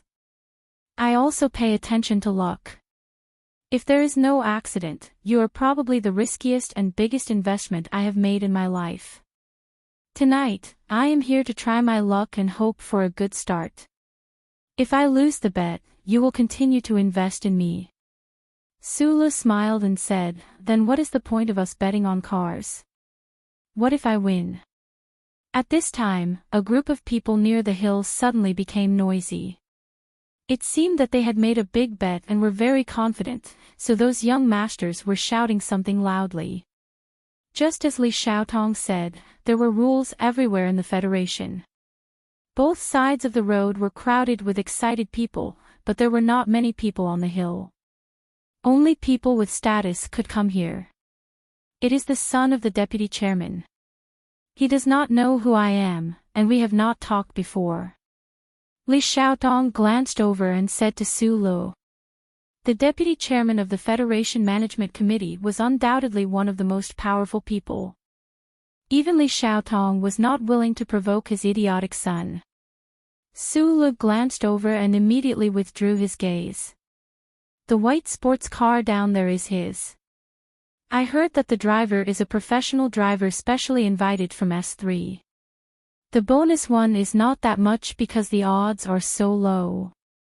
After all, this is an off-road race. No one dares to hope to win against a professional driver. Li Xiaotong pointed at the few cars on the road and said, "This kind of game is actually very unruly, but no one is willing to care about him, so they can only lower the odds.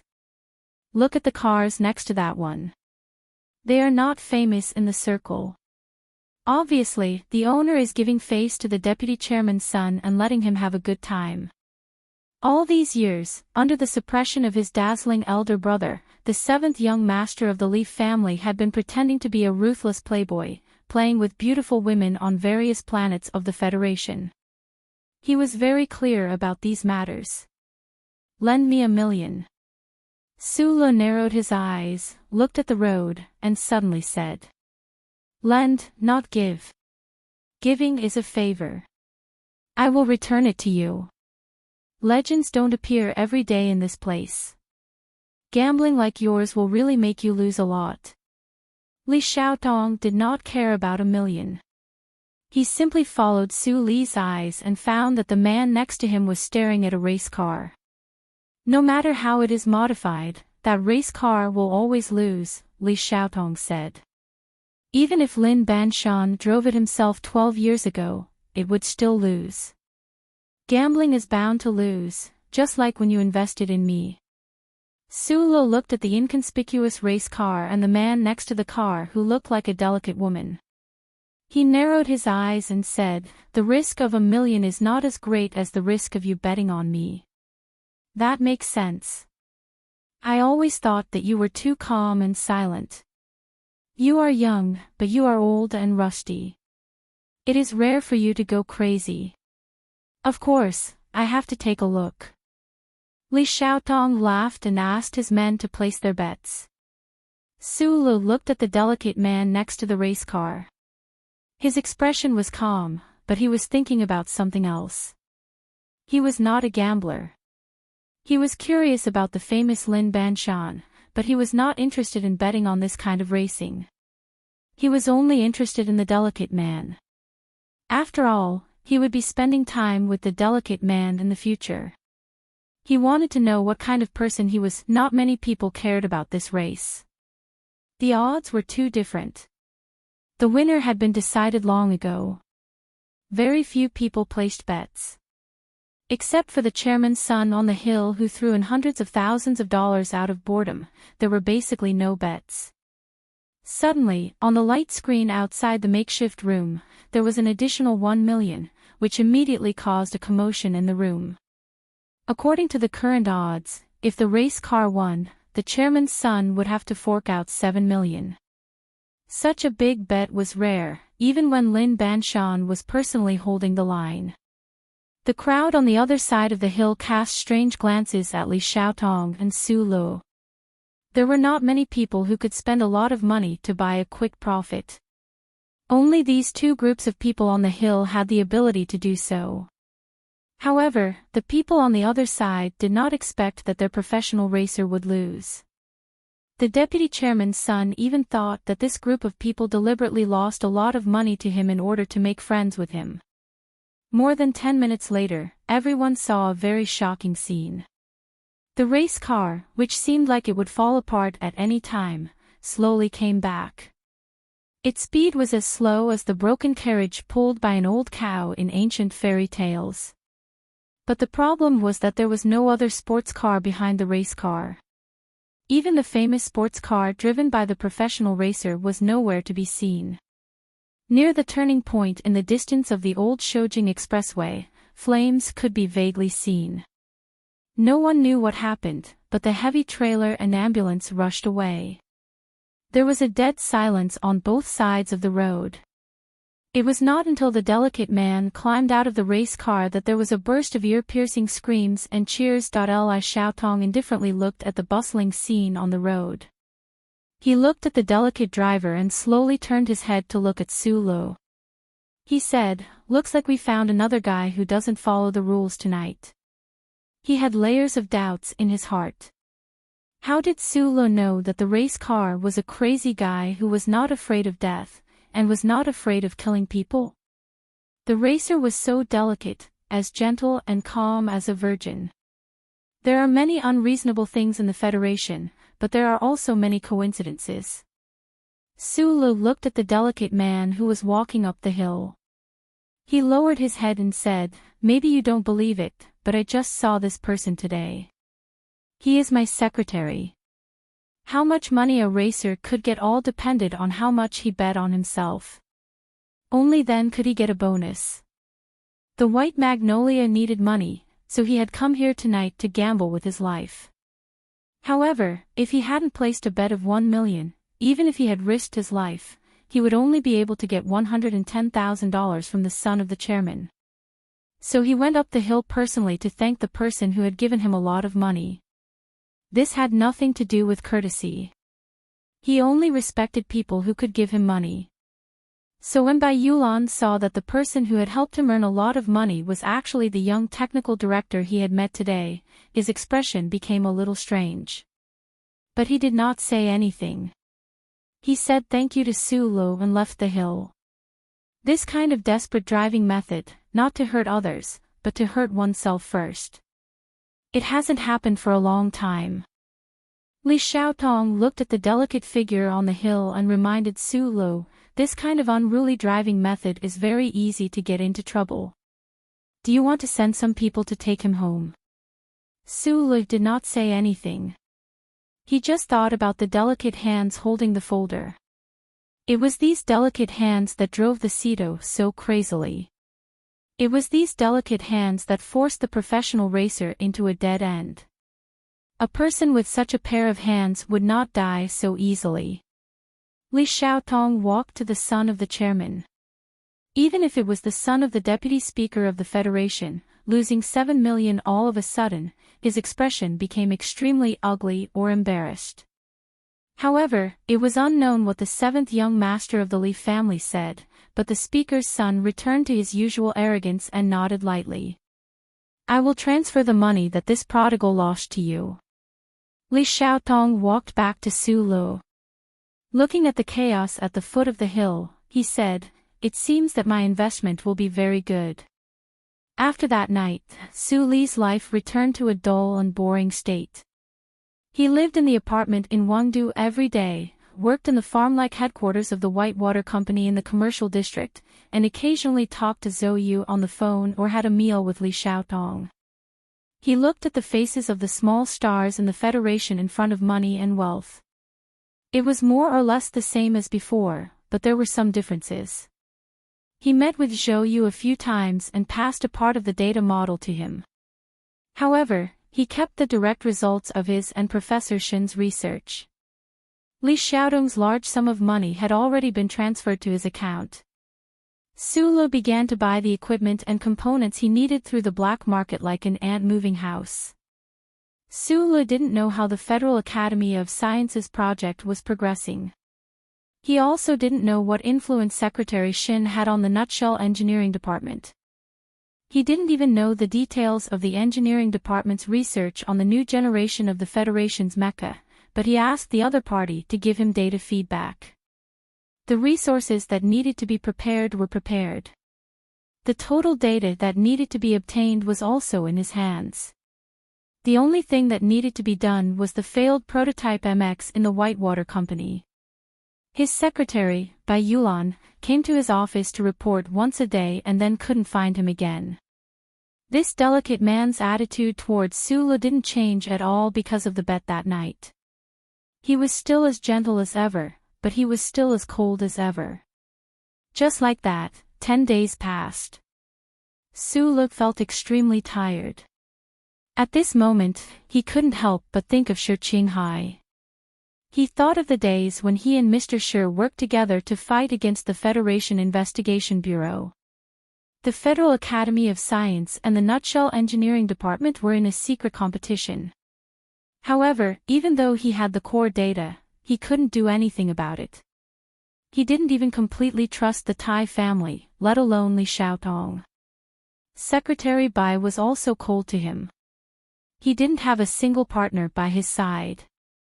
This kind of pressure was too great. Shi Qinghai smiled as he looked at the surveillance camera on the door. His hands were behind his back, holding the typing axe that he had picked up in the corridor earlier. Then he swung the axe down.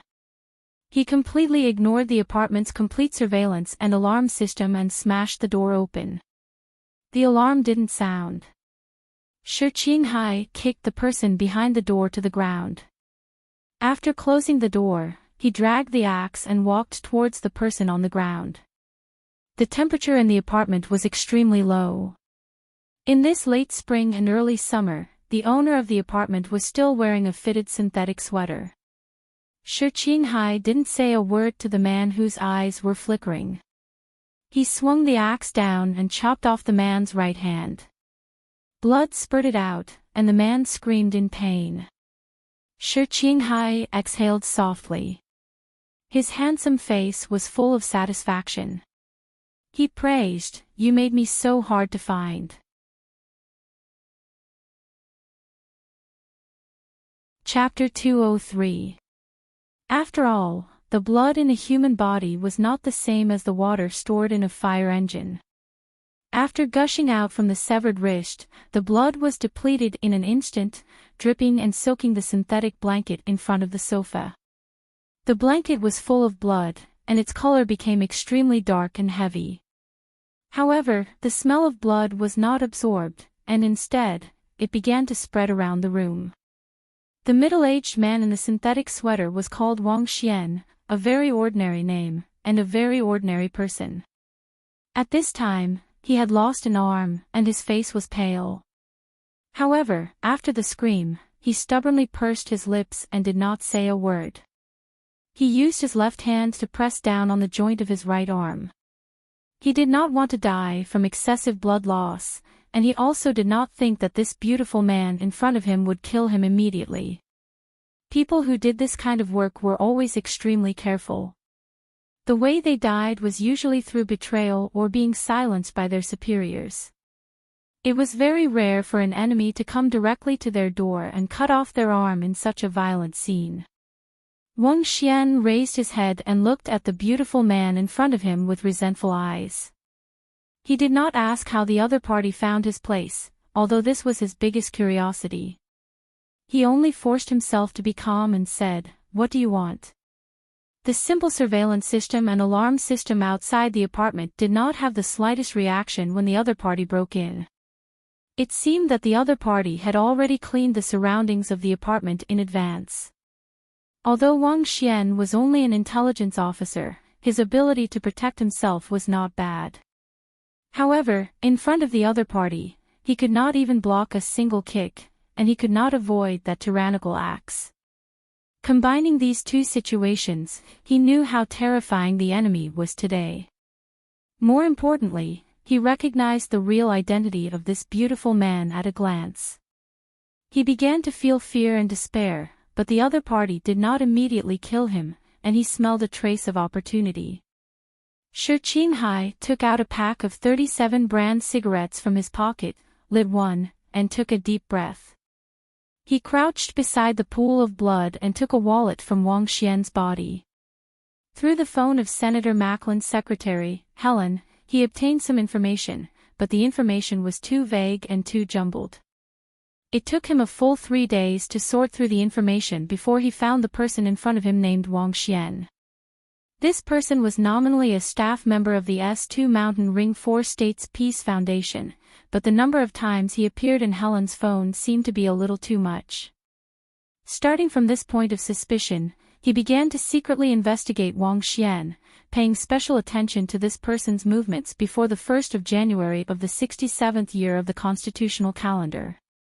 He graduated from the first military academy with the highest grades, and was one of the most successful anti-government army spies in the Federation. No matter how well Wang Xian's cover, he still found many problems. "You should know me."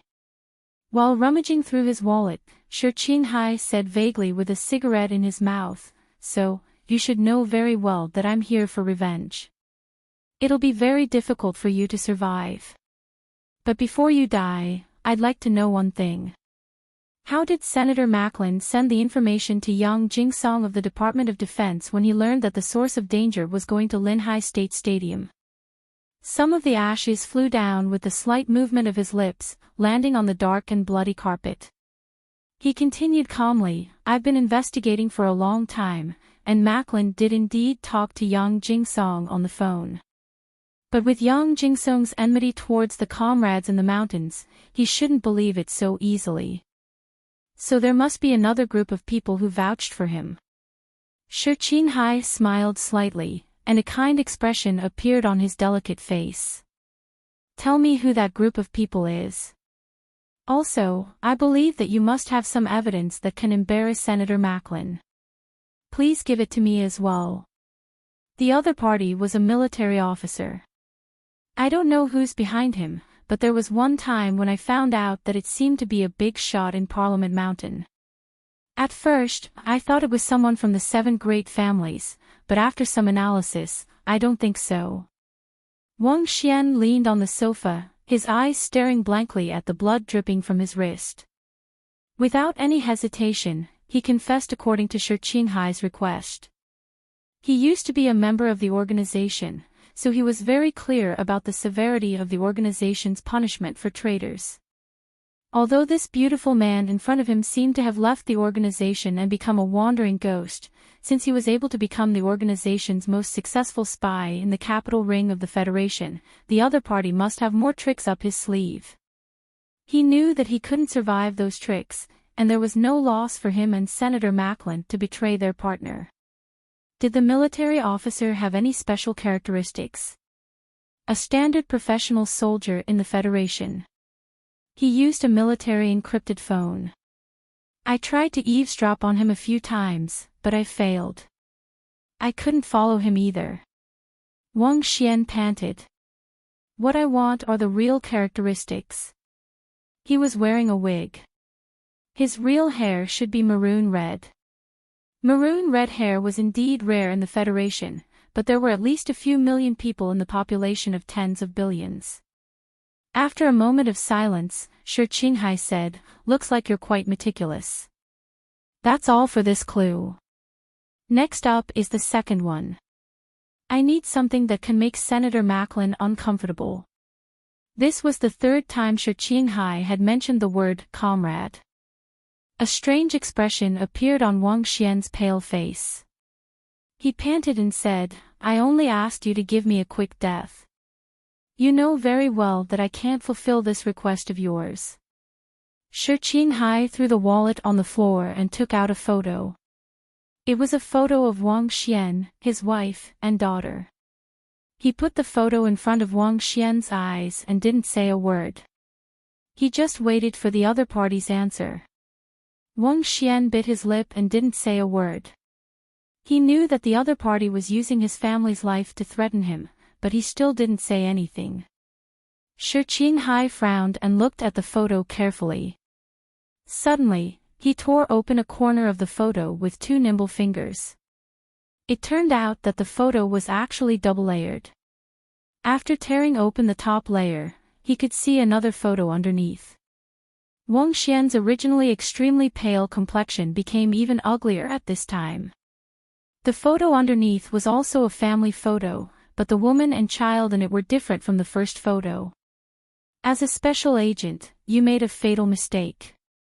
People like us don't have the right to expect love and family, not to mention having such a cute child. Shi Qinghai threw the photo on the floor beside Wang Xian. He picked up the axe and gently placed it on the photo. The sharp edge of the axe just happened to rest on the neck of the cute little girl in the photo. Even if you have a family, you should be more careful. What's the use of double-layered photos when you can't carry them around? This kind of artistic aura can really kill people. Don't implicate the wife and child. Wang Xian stared at Shi Qinghai with resentment. Don't forget the rules of the organization. Since the massacre 30 years ago, the organization has strictly prohibited the use of such violent means. If you dare to do so, the disciplinary committee won't let you go. Even, he will have to bear the pain and behead you. When you betrayed my teacher, did you think about the consequences? Shi Qinghai's expression was calm, but his voice was incomparably cold. I believe you didn't, so I won't think about the consequences. I don't belong to any organization. I'm just carrying out a very simple revenge. Wang Xian's expression was gloomy. He knew that he was going to die today, but he had to think about his daughter. He knew that the handsome man in front of him could be a terrifying killing machine when he turned cold. Half an hour later, Shi Qinghai tidied up everything in the apartment. He checked the recording pen and the transferred data on him one last time. He walked out of the room and closed the door that had been cut open by the axe.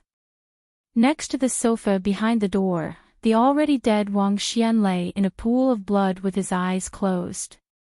Taking the subway to the old airport in the capital, Shi Qinghai silently walked to a stove in the corner while listening to the street music of street performers hitting empty cannon shells. The weather in the late spring had begun to become hot and dry. No one was willing to go near the stove. There were only some remnants of incense ashes used to worship the dead. It seemed that the Yulon festival had just passed away. Taking off his gloves and shoes, Shi Qinghai put them into the fire. He calmly looked at the suddenly rising flames, as if he saw his teacher's chubby, sometimes serious, sometimes cute face in the flames. Su Lo and Shi Qinghai had lost contact for a long time. He didn't know that Mr. Shi was getting closer to the truth of the matter step by step. He even had some evidence that Senator Macklin was involved in the assassination in Linhai State. The problem was that both of them were young people who walked the path of revenge alone. Even if they had evidence in their hands, they probably wouldn't know where to send it. The wife of the Tai family should have been the most angry person. However, in the context of the Great Reconciliation of the Federation, and the fact that Senator Macklin represented the collective will of the people in the 4 states around the mountains, the political figures in the Federation probably wouldn't want to take such a risk when the election was about to begin. The computer screen showed the number in the account. Seeing so much money under his control for the first time, even someone as calm as Su Lo couldn't help but feel a little lost for a moment. Until today, he still didn't fully understand why the 7th young master of the Li family was willing to invest in him. An eclectic axe. This statement was too idealistic and too artistic. It shouldn't be the temperament of a calm businessman. Secretary Bai Yulan walked in and took the Weapons Maintenance Fund application documents that required Su Li's signature. He walked out of the room. These days, this delicate man still kept a distance from Su Lo. Half a minute later, Bai Yulan suddenly returned to the office. He looked at Su Lo for a long time and said, "There are some problems in the armory. Do you want to go take a look after work?" Chapter 204. Su Lo was silent, but that didn't mean he was dull. Su Lo was always smiling, but that didn't mean he was heartless. The environment he grew up in and his education background made it impossible for him to fully understand some methods of using people. Even if he understood, it might be difficult for him to do it with his temperament. So, since escaping from the Eastwood region, he had not had a single partner or helper except for a few friends who shared the same bad habits but ended up with bad endings because of this stubborn stench.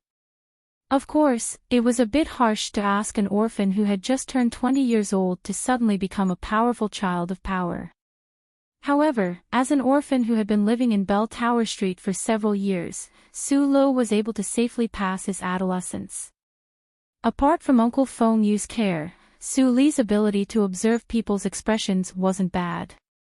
In the words of that uncle, this kid seemed to have a natural ability to discern people's hearts.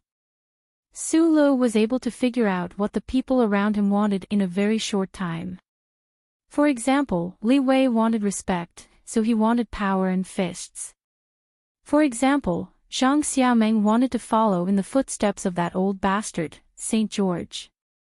She wanted to take advantage of her youth and childishness to do the right thing, then turn into a sky full of fireworks, regardless of other people's tears.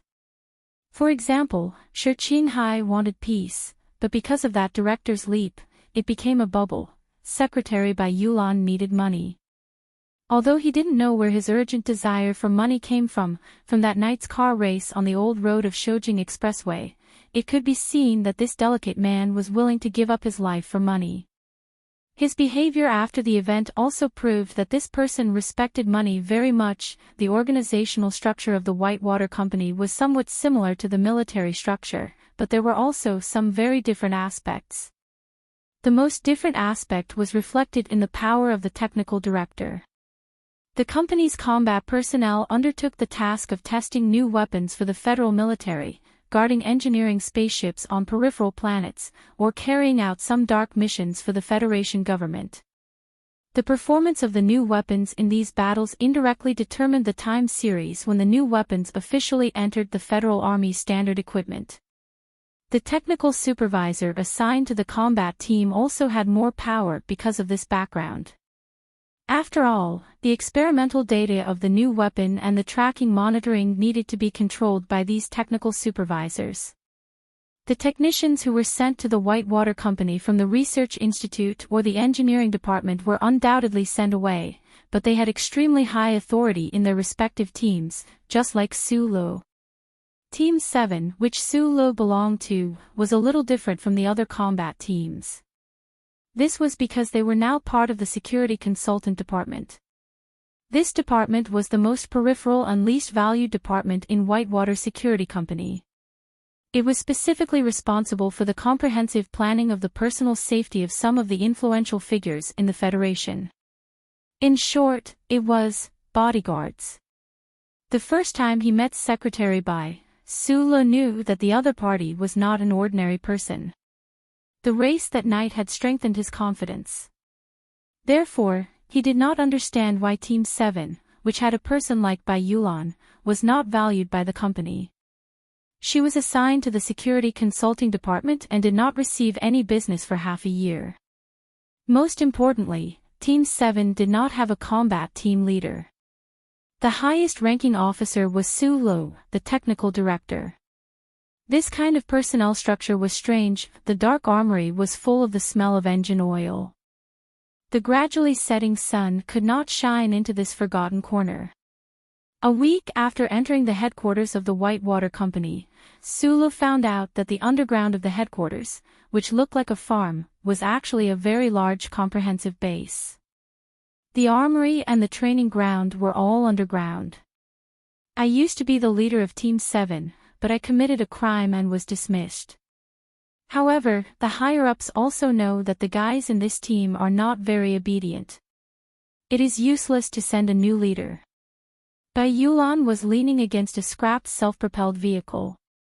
Her delicate hands were in her purse, and there was a hint of coldness between her delicate eyebrows.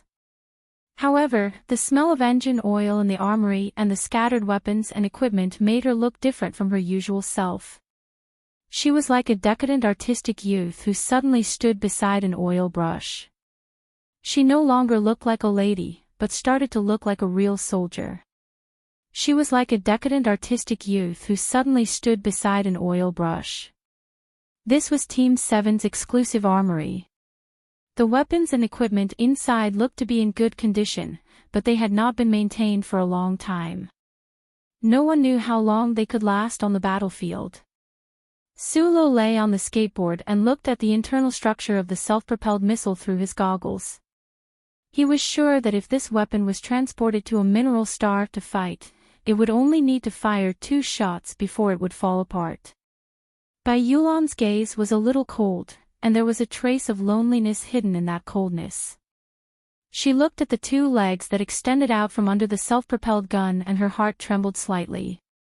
She thought to herself that if this gun were to collapse at this moment, the person below would probably die more thoroughly. I don't know who you offended and who sent you to Team 7, but since you are here, I am afraid you will not be able to get out. Sulu was still under the self-propelled missile. She did not know what he was busy with, but she did not answer. Bai Yulan did not seem to care. She was just calmly narrating some things. She had never known the background of this young technical director, who did not seem to be anything out of the ordinary. However, when she saw him standing on the hill during the race that night, she began to be vigilant. Especially after seeing the check of 1.2 million today, although Bai Yulan wasn't very curious about Sulu, her attitude towards him had changed a lot. I'll just treat it as telling a story. Because of the smell of the check, he thought in his heart and waited for the other party's real request. The skateboard rattled as Sulu finally crawled out from under the self-propelled gun. Looking at the equipment around the armory, he couldn't help but shake his head and ask, "Is this the armory for our team? Do we have to carry equipment every time we go out on a mission?"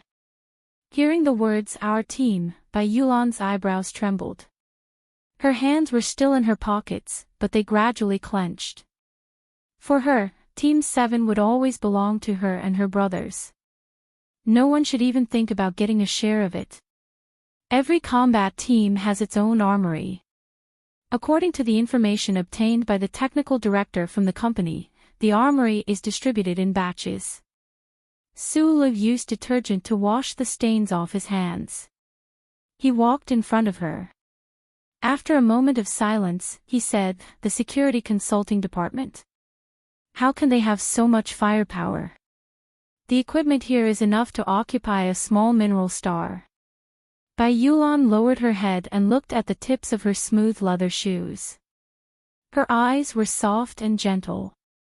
She smiled and said, "Team 7 was originally the company's ace combat team. I used to be the captain." She was still gentle and delicate, with a cold smile. She was very much like a proud and calm girl. However, Sulu felt a different emotion from Bai Yulan for the first time. It was probably the so-called pride of a soldier. Ace combat team. Sulu understood why he felt a sense of vigilance when he saw her for the first time. The Whitewater Company's ace combat team had always been carrying out dark missions assigned by the government. They spent most of their time in bloody battles in various parts of the universe. Their combat experience was probably much richer than the federal military special forces. It was even possible that they were a secret federal military special forces and were just training in the Whitewater Company. How could such a team have fallen to such a state? "You just said something happened. What is it?" Sulu looked at Bai Yulan and asked. "The information I just told you is a gift from me. From now on, one question for 100,000. Secretary Bai retracted one of her feet. She put her hands in her pockets and lightly kicked the ground with the tip of her foot. "No problem. When we were carrying out a mission last year, our team took on a private job. Although the mission was successful in the end, the losses were too heavy." "You took on a private job because you were short of money?" "Yes." "Is 120,000 enough?" "It's close. Just a little more." "What mission did you carry out last year?" "It involves Federation secrets." "Since you yourself don't know, then I can't tell you."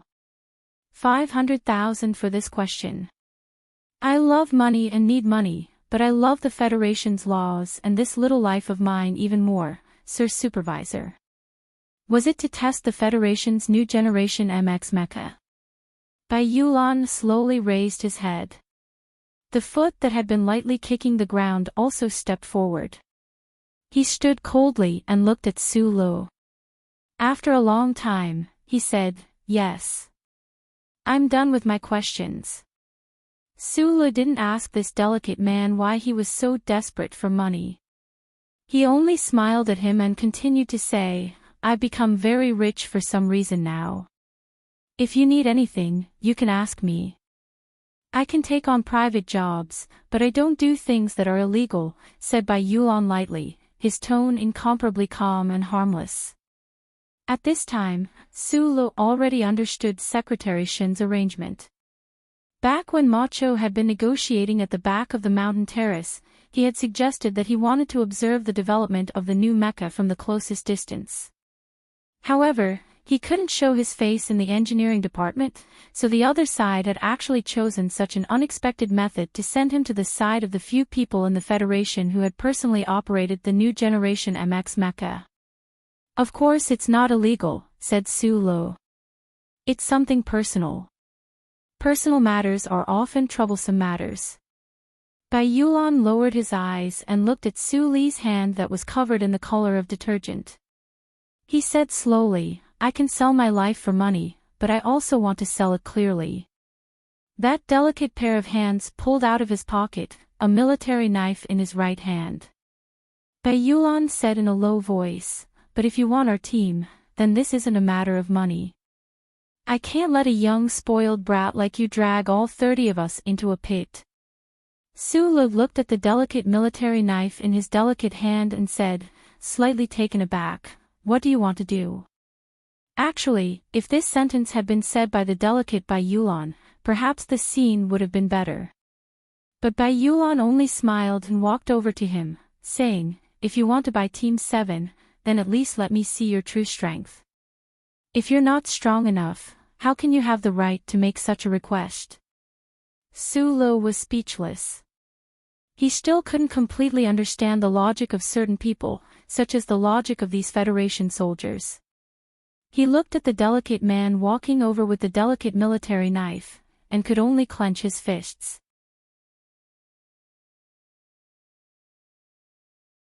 Often, during close combat, the opponent would only notice the eye-catching cold glint in his eyes, but would die under the silent sneak attack of the delicate military knife. When the military knife cut open the carotid artery, the opponent's blood would spray onto his face. It could also spray onto the ceiling like a reverse waterfall. Magnolia had killed countless people over the years. He didn't know how many enemies he had seen die just like that in front of him. He was a little numb to this kind of waterfall of blood.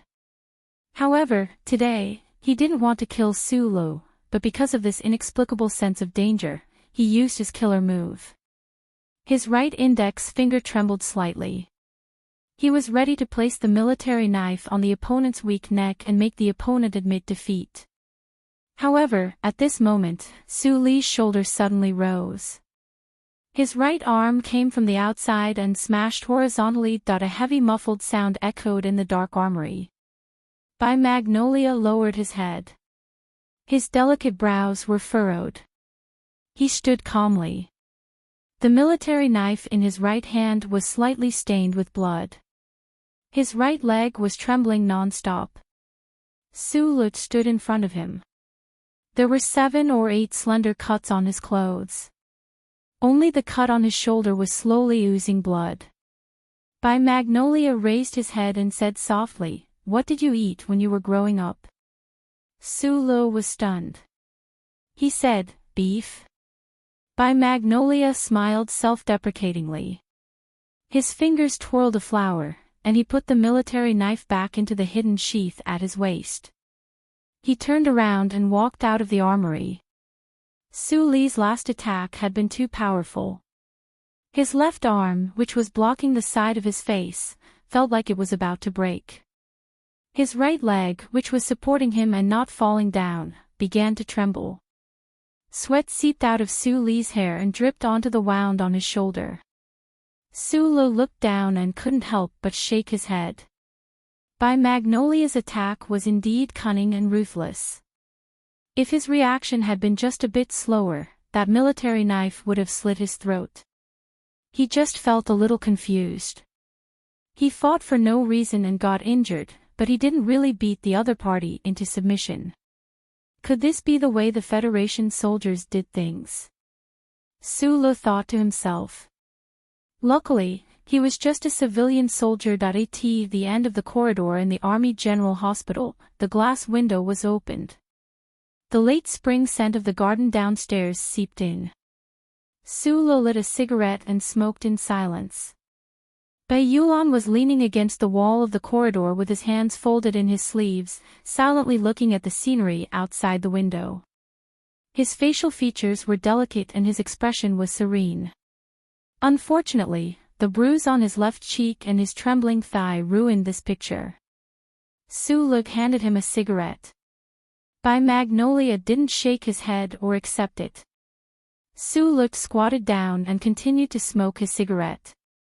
Thinking of the people he saw in the intensive care unit, his mood became heavy. Magnolia's family was in the intensive care unit. Magnolia was born on planet S2. His parents both worked in the Federation's heavy manufacturing factory. Because of a leak accident, they were poisoned and laid in the hospital. Before we came, I told you that this is a very tacky story. Magnolia looked coldly at the treetops swaying in the spring breeze outside the window. The Federation's government provides medical compensation. It's enough for my parents to lie in the hospital bed until they die of natural exhaustion. But I want them to stay in the best ward. I also hired 6 special nurses, so there's a lot of spending. Su squatted in front of him and used his hand to wipe away the fine bloodstains on his shoulder.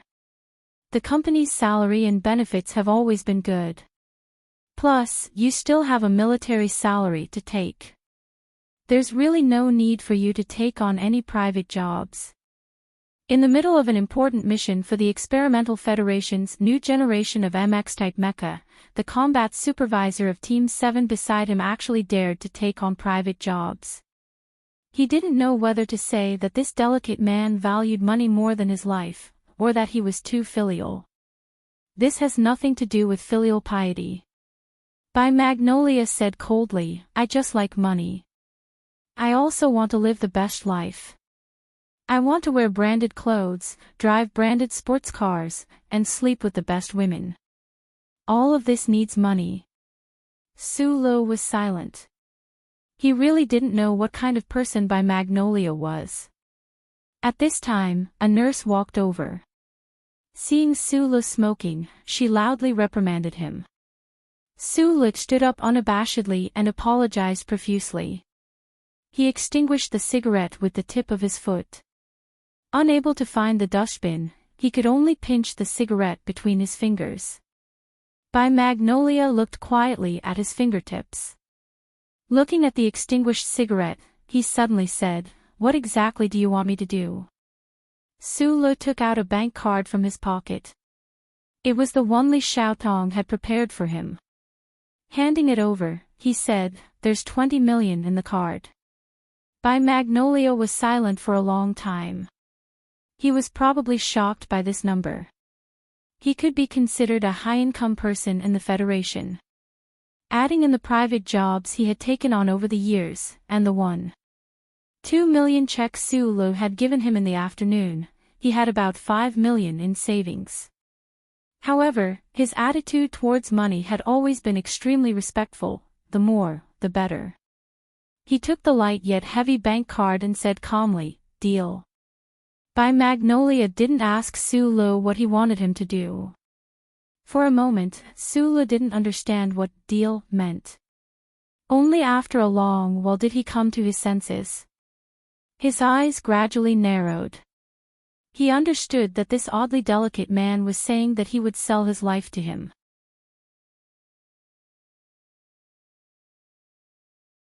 In addition to his combat strength, Su Li's performance in the next few days also surprised Bai Yulan. This young technical director used a jaw-dropping speed to repair all the equipment in the 7th Combat Group's armory. He even repaired a few large pieces of equipment that were damaged. When Bai Yulan was at the front lines in the West Woods, she had seen many excellent mechanical engineers who were treasured by the military officers. However, she had never seen anyone who could discover problems, judge problems, and solve problems faster than Su-lo. The young man opposite her seemed to have a natural instinct for metal-related mechanical equipment. This should be some kind of talent that could not be replicated. Bai Yulan really could not understand. What kind of medicine did those big shots in the Nutshell Mobile headquarters eat wrong? They actually threw such a genius mechanic into their own Team 7. Unlimited potential, full combat strength, and a lot of money. He was generous like an idiot. His background was mysterious but definitely not simple. Working for such a person was actually not a bad choice. It should be known that in the current Federation, it was not so easy to earn money. As Bai Yulan thought about this, she stood up and made a cup of tea for Su-lo. She was an excellent person who did what she was paid. Since she had received 20 million, she did not mind making Su Li's bed and folding his blanket. The high-quality green tea floated gently in the glass and then slowly sank like a spring fog, dyeing the clear water around it. Su-lo turned around and looked at the green tea in the cup. He was slightly stunned. He wondered if Bai Yulan wanted to steal the orderly's job as well. I'll go to the dining car and bring dinner over, Bai Yulan said softly and then walked out of the room. Su-lo had never been served like this in his life, so it was inevitable that he was not used to it. Bai Yulan walked out of the room and brushed past two youthful girls. Chapter 207. Meow Meow, surname Meow. When her close friends or family members call her by her name, they would only think of the two words meow in their hearts. She was 20 years old this year. It was the season when meow sprouts were growing and swaying in the spring breeze. However, this bunch of meow sprouts were tall and straight. It was always pleasing and not eye-catching. She was now a student in Linhai University, and her other identity was Park Ji-ho's fiancé. The golden-haired Park Ji-ho, although his life was not smooth sailing, he met his nemesis, Su-lo, and stopped abruptly before he had the time to develop his grand plans. But in terms of luck, he was pretty lucky. Park Ji-ho and Meow Meow were family friends. Back then, they worked together in S3 and moved back to S1. According to the old rules, the two families arranged a marriage.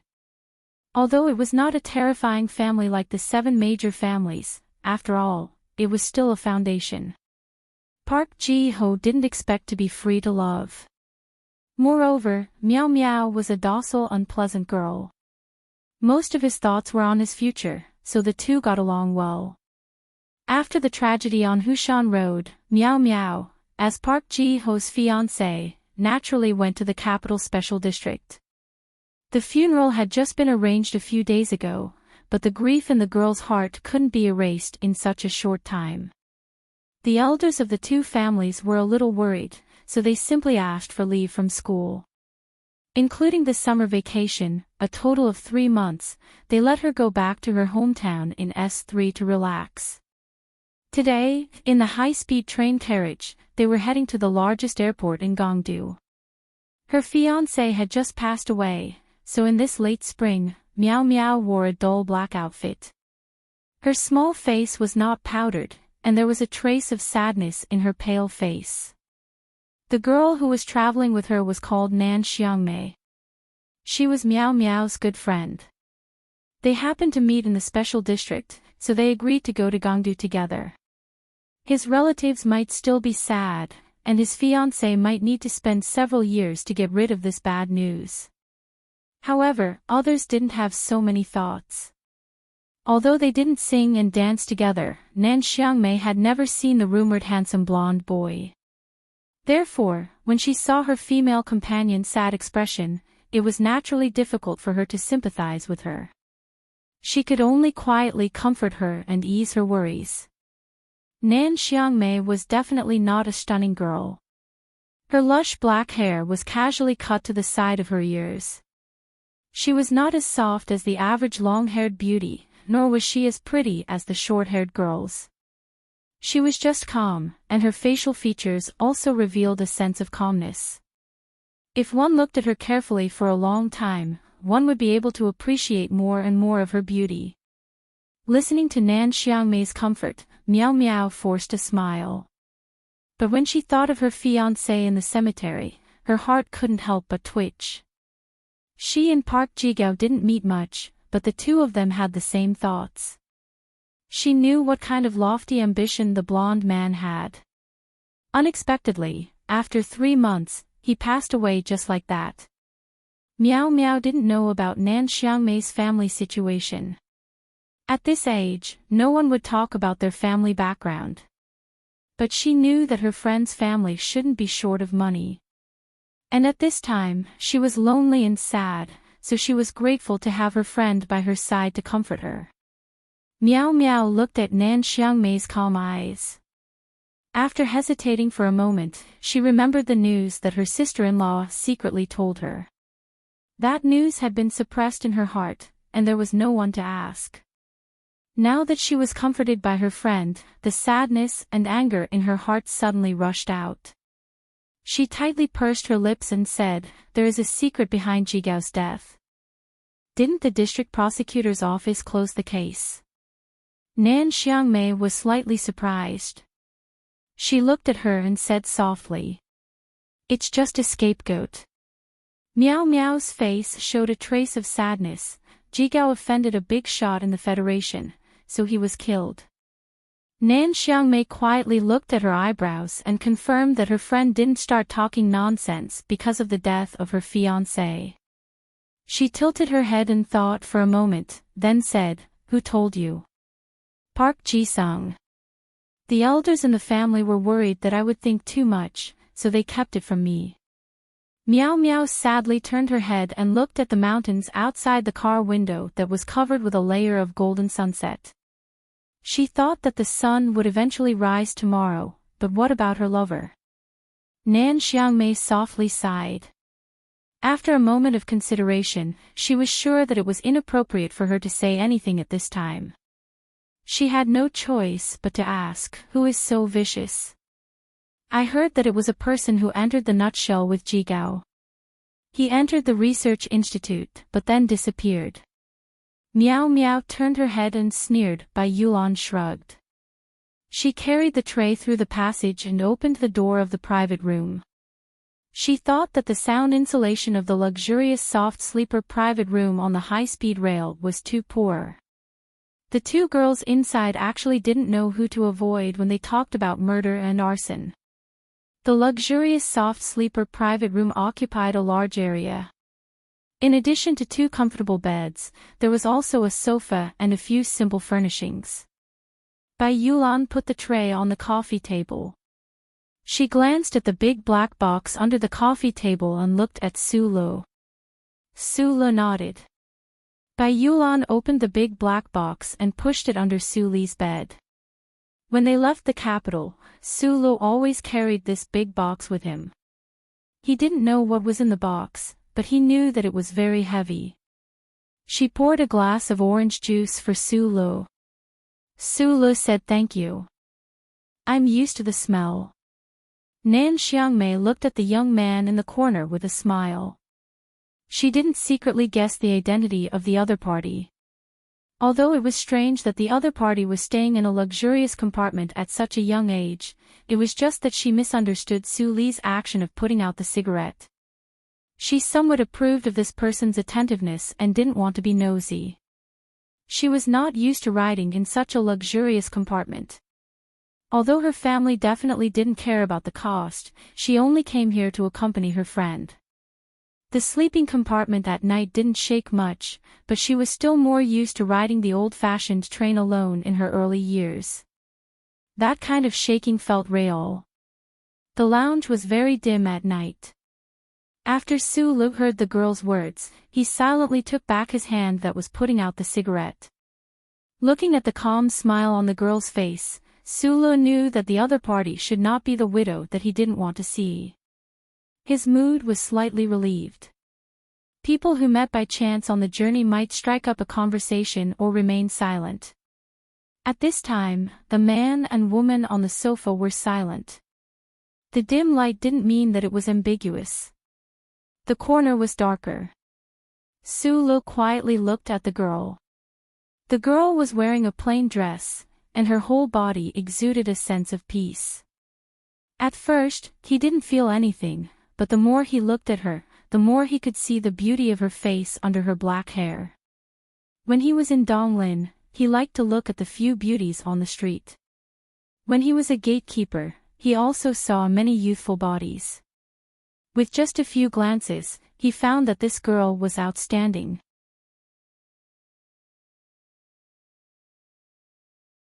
Chapter 208. The girl not far in front of him had a beautiful face. Her black hair gently covered her ears. There was a trace of calmness that could not be disturbed.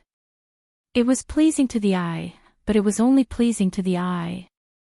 Su Lu may not have reached the age where he could truly appreciate the beauty of the opposite sex, but he could feel that the other party was outstanding. However, this kind of excellence had nothing to do with him. His current state of mind had really been beyond the word lust for a long time. Previously, when he was nestled in the corner of the sofa, thinking about the widow on the other side of the wall, the reason why he silently smoked was because he remembered the state of mind when he learned of Zhang Xiaoming's death. Vaguely, he could roughly understand the pain of Park Ji-ho's fiancée at this time. Under certain circumstances, the joys and sorrows of human beings should be interconnected. Young people's first love encountered the most unbearable encounter in the world. Su Lu was young, but as Li Xiaotong once said, there was a trace of loneliness in the old house. Love gradually drifted away from him. After several trips with Li Xiaotong and seeing the flattering attitude of the young stars, he did not even have the mood to play along. To get rid of this state of mind, he needed time, or another girl who could enter his heart. The light was dim, and the sound outside the window was light. The beautiful girl sat quietly beside him. Unfortunately, it was not that time, so Su Le just kept silent. After an unknown period of time, the train suddenly slowed down. Su Le woke up from his half-awake state and subconsciously looked out of the window. He saw a large area of lights in the distance of the plain. It should be a big city. He immediately thought that this should be the only stop on the way of the Beijing High-Speed Railway, the capital of South Kazhou. At this time, Nan Xiangmei, who was sitting in front of him on the sofa, was also awakened from her slight tiredness. She looked out of the window. Their eyes met on the glass that reflected the scene inside the carriage. At the same time, they were stunned. Nan Xiangmei rubbed the slightly curled thick black hair below her ear and smiled at Su Le on the glass. Su Le smiled and nodded, but still did not say anything. Su Le felt for the cigarettes in his pocket and put the box on the coffee table. He took out a cigarette, lit it, and took a deep breath. He didn't know if it was because he clearly felt that the beautiful girl next to him was staring at him, but he actually didn't know what to do and coughed twice. Nan Xiangmei looked at him curiously. The two of them had been sitting in silence for at least an hour. They didn't say a word, but there was always some lingering curiosity. Especially at this time, the coughing sounds in the quiet car were so clear. Her pair of clear eyes overflowed with concern. Su Le was a little embarrassed. He felt that it was not appropriate to stay here any longer. He reached for the cigarette box and prepared to leave. At this moment, the carriage stopped at the platform and the door opened. There should be passengers boarding the carriage. Su Le was slightly surprised and turned his gaze to the corridor. There were only 3 luxurious soft sleeper compartments in this carriage. He and Bai Yulan occupied one. Park Ji-ho's fiancée and the beautiful girl in front of him, who he didn't know the name of, occupied the other one. The other one had been empty. But the problem was that it was only a few hours away from Harbor City. Could there be people coming on the way? While he was stunned, the uninvited guests had already passed through the corridor and directly came to the lounge. The 3 sofas occupied a large space. Su Le wanted to go out at this time, but it was not convenient. Bai Yulan suddenly came to the corridor and stepped on the side of the carriage. She slightly lowered her head and was as quiet as usual. Seeing Bai Yulan suddenly appear, and then seeing the 2 people in front of him, Su Le's heart slightly moved. He withdrew his hand from the cigarette box and carefully hid behind the sofa, hiding his face in the darkness. Generally speaking, it was used to describe a spring breeze, or a little girl who missed her brother, or a little girl who only met 3 months ago. It was rarely used to describe 2 big men. However, the 2 passengers who had boarded midway gave Su Le, who was sitting on the sofa, a strong feeling. He even felt that if these 2 passengers were willing, they could carry the cold wind of winter in Linhai. Although there were only 2 people, the footsteps that seemed to trample on people's hearts were like thousands of soldiers and horses marching over. Among the 2 people, the one who walked in front was about 30 years old. His facial features were ordinary, but there was a sense of grace in his calm eyes. His shoulders were straight, but because of the gray coat, there was a sense of steepness. Under the guidance of the train attendant, this person did not enter his compartment, but went directly to the lounge. He walked so naturally that if he wanted to, everything in front of him should make way for him. When this man walked past Bai Yulan, he did not even look at her. Walking behind this man was a big man. He was 1.9 meters tall and was not far from the ceiling of the carriage. He had a shiny bald head, and a tattoo drilled out from his back, spreading along his neck to the back of his head. Under the dim light, it was impossible to see what the tattoo was, but it was probably a somewhat ferocious flower in full bloom. He was supposed to be an extremely oppressive man, but behind the 30-year-old man in front of him, he deliberately restrained his aura and tried to be as calm as possible. I was familiar with Nan Xiangshou in the past. When Nan Xiangmei heard this, she felt relieved. The Nan Xiang family had a very strict upbringing. Apart from true friends, very few people would know their real names. Since the other party could call out her brother's real name, he shouldn't be lying. I have always heard that Miss Nan Xiangmei is a very outstanding woman. The man on the sofa looked at Nan Xiangmei gently. There was no superfluous emotion in his eyes, only endless admiration and pity. Seeing you today, it is indeed so. Upon hearing this, Nan Xiangmei couldn't help but blush. She wasn't a person who was easily embarrassed, but for some reason, the praise from the man on the sofa was like the verdict of a certain professor in the Federation, giving the listener endless confidence. Am I really an outstanding woman? Thinking of this, she could not help but feel a little shy. Su Lu looked at the dark red color under Nan Xiangmei's white earlobes and could not help but be slightly startled. Dohai is not good enough for you. The man on the sofa suddenly said seriously, this marriage is called off. Hearing this sentence, Nan Xiangmei was shocked and immediately guessed the real identity of the man on the sofa. Among the 7 great families hidden in the shadows of the Federation, marriage was a very common thing.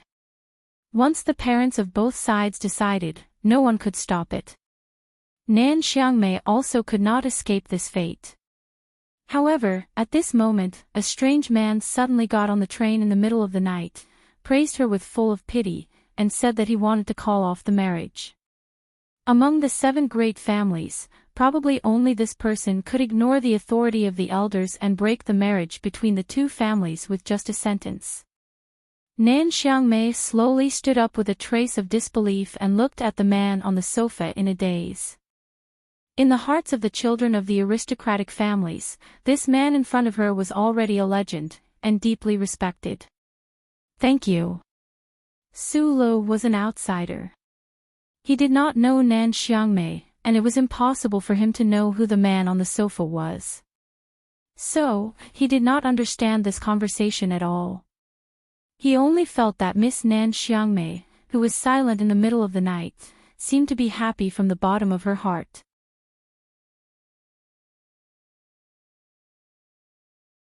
Chapter 209. He looked down and was about to speak, but the man on the sofa just smiled, then stood up and whispered to the extremely burly man behind him, "You can go now." The man lowered his head slightly, the dim light reflected on his bald head, making the lounge seem a little brighter. At this moment, Su Lu saw the face of the mysterious man clearly. He was indeed an ordinary person, wearing a light gray shirt. There was nothing special about him, but he gave people a feeling of a river. Although the words, "You can go now," were said very softly, it fell into the ears of the people in the lounge. Su Lu was slightly surprised, he didn't understand where the other party was going. Judging from his tone, he didn't mean to rest in the compartment. But at this time, the train was moving at a speed of 800 kilometers per hour, where could he go? Even the slightly bowed bald man didn't seem to expect that the man would say to go now, but he was slightly startled, nodded, and walked to the aisle next to the lounge, turned the wrench, and put his hand on the emergency brake device. The emergency brake device of the high-speed train was strictly prohibited from being pulled at will. There were obvious warning words on it, and there was a conspicuous red sign painted on it, but the tattooed bald man just turned it on naturally. He didn't care about the warning at all. Su Lu immediately understood what these 2 people were going to do. For a moment, he didn't know how many absurd feelings surged in his heart. He stared in disbelief at that place. That steady and strong hand pulled with all its might. Only to hear the rapid alarm sound, the harsh sound of the emergency brake penetrated the thick glass, piercing everyone's ears. The high-speed dense magnetic track carriage instantly slowed down. A huge braking force was transmitted from the carriage to everyone's body. Nan Xiangmei, who was standing with a confused face, didn't know what happened until now. She was hit by the braking force. For a moment, she lost her balance and fell forward. Su Li's pupils shrank. He stared at the two arrogant men who didn't care about all the rules in the world, but he didn't stop them. He just tightly held both sides of the sofa to stabilize himself. At this time, he felt a fragrance in his arms.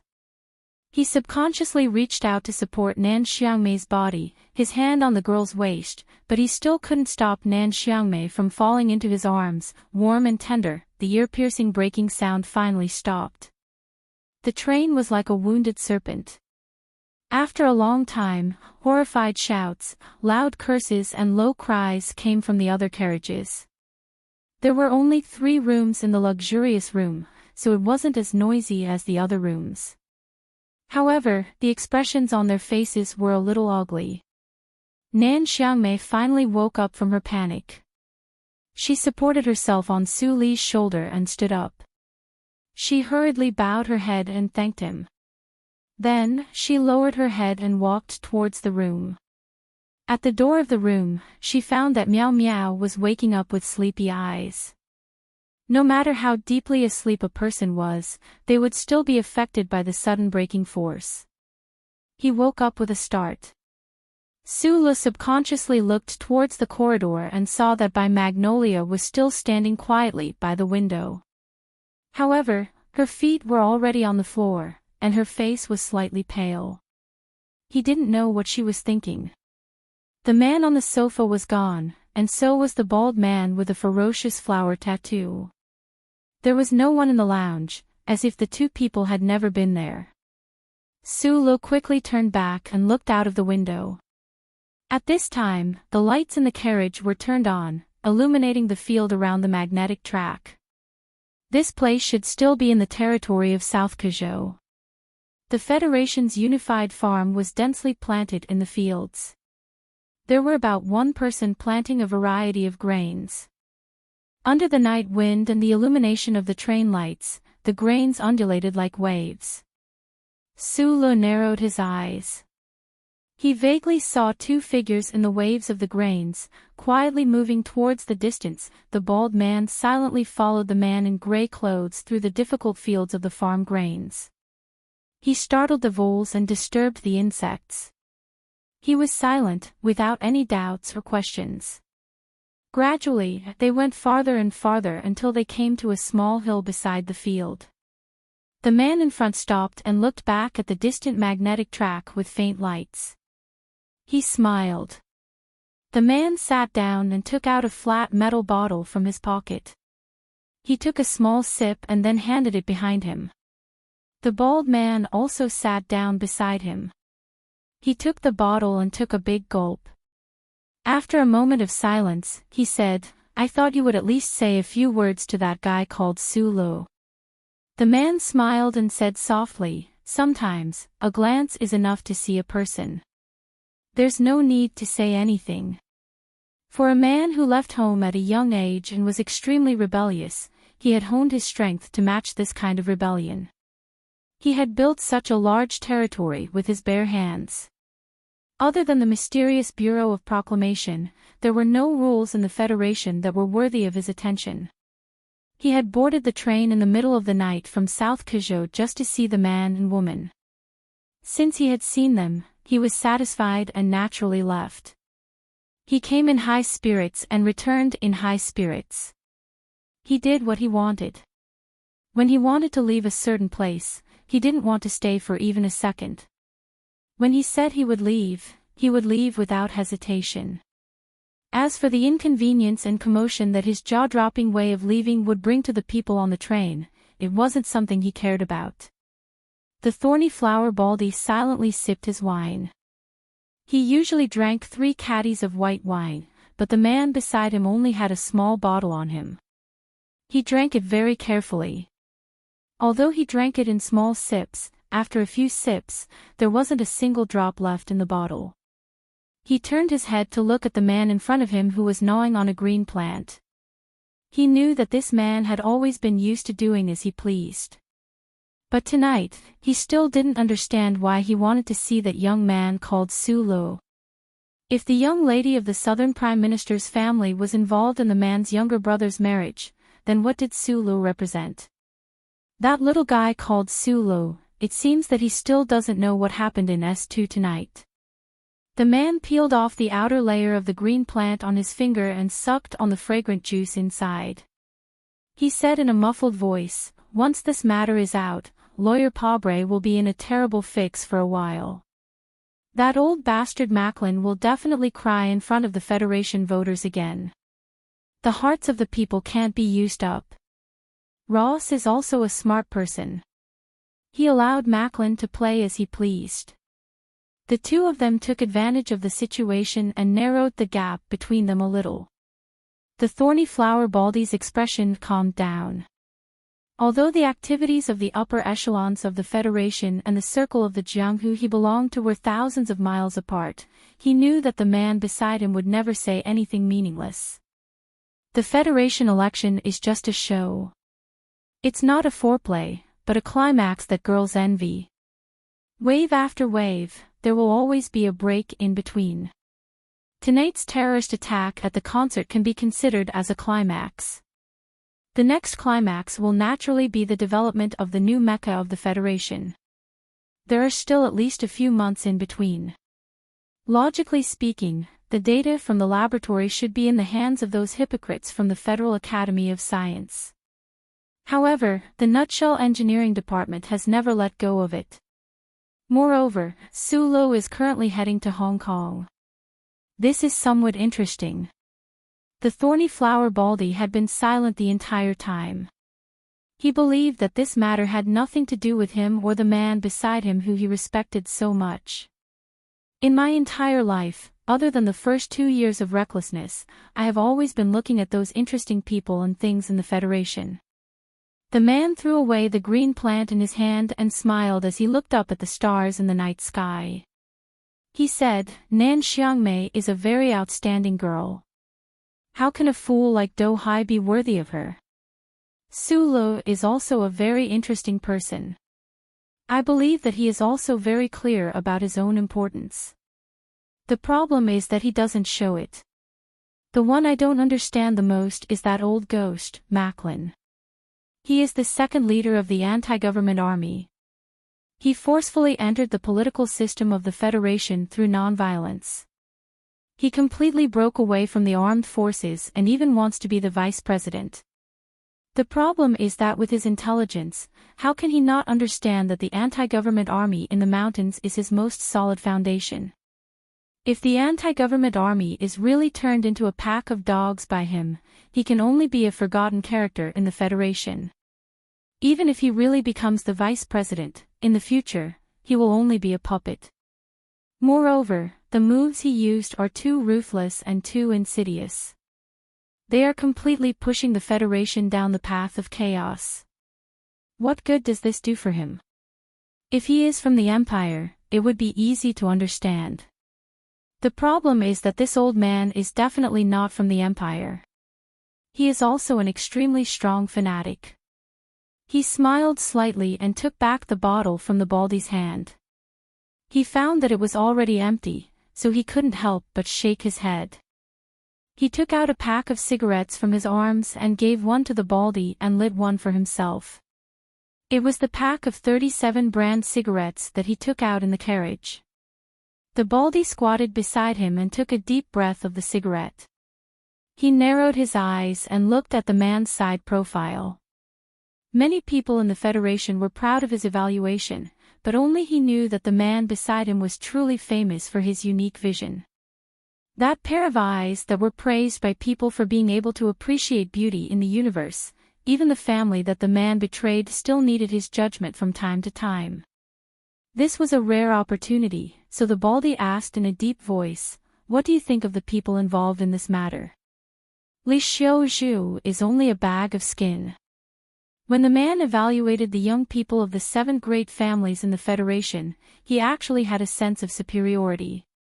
He said lightly, "On the contrary, the Leaf family's old 7 is much more outstanding than him. Those old men of the Leaf family are also blind. Make money, make money. It's good to have money. What good does it do to get involved in this matter? However, that Bradley Xiaotong isn't really smart. If he didn't want to get involved, then he shouldn't be so close to Su Lo. The topic turned back to Su Lo. Tonight, he boarded the car to look at people. This man was mainly looking at Su Lo. He was very curious about the young man who could fight Mad Manly to a draw in his own shop. Other people in the Federation might not care about the fighting ability of these people, but this man was very clear about the terror of the Lees of Philadelphia. As for people like Minister Zhou's Thai family, he didn't want to pay attention to them. In fact, he didn't even care about the presidential election. He had already left that circle and had never thought about going back. He was disdainful to go out. In life, he wanted to be happy and do as he pleased. Therefore, he always only cared about the men or women he was interested in. What do you think of that young man? The bald man was silent for a long time before he said, looking at his behavior a while ago, he does have some of my subordinates' fierceness. But looking at him today, he seems a little lifeless. This kind of temperament is either hiding a ball of fire in his chest, waiting to explode, or he is really an ignorant stone, waiting to be washed away by the water until it becomes round and boring. The man smiled. He had always admired his subordinate's insight. After a moment of silence, he sighed and said, "Money can't buy youth. Now, I have always wanted to find the freedom I had when I broke the door, but after all, I am not that age anymore. This brat is so young and capable, but he is so restrained. It's really a pity. Being too young and not frivolous may be good for his future, but this kind of life is too boring." However, the delicate man next to him is quite interesting. Do you know who he is? It should be his secretary, Bai Yulan. Since they wanted to find out what train Su Lu was on, the bald man naturally did some work. He said with a smile, under the feminine appearance, there is a poisonous snake hiding. He can be considered a character. There are many hidden dragons and crouching tigers in the Federation, not to mention in a gloomy place like Whitewater. I am just a little curious. How did a boring young man like Su Lu manage to subdue such a character? The bald man smiled bitterly and looked at the vast wilderness under the hill, where there was no road in front of them and no airport behind them. He said, "I am just curious. Are we going to walk back tonight?" Su Lu lowered his head and drank the water in the cup. He felt that there was no taste in his mouth. Previously, the emergency brake had caused the cup in the luxury box to fall to the ground, and many places were wet. At this time, Bai Yulan was silently cleaning up. The patrol on the high-speed train had already been here before. This kind of vicious incident caused a commotion, so naturally, they needed a reason to quell it. The fingerprints on the emergency brake had been sampled. Su Lu and Nan Xiangmei were both interviewed for a few minutes before the train started again. They didn't have to wait for a long time to solve the case. Su Lu looked at the dark wilderness outside the window and couldn't help but think of the back of the two people in the waves that were taller than a person's head. Using this kind of method to leave was not only elegant, but also arrogant. Su Lu should be against this kind of behavior from the bottom of his heart, but he didn't know why. But when he thought of the style of the two people, there was a trace of yearning and desire. At this time, Bai Yulan had finished cleaning up the carriage and sat back in front of him. She was quiet and didn't say a word. Su Lu looked at her and couldn't help but ask, "I don't know the identity of the two people just now." The 20 million had already been accepted. Bai Yulan played the role of a personal secretary perfectly. She replied softly, "He's a powerful character." This was nonsense. Although Su Lu didn't have the urge to take back the 20 million, he was still a little unhappy and lowered his head. "I only know the bald guy with the flower tattoo."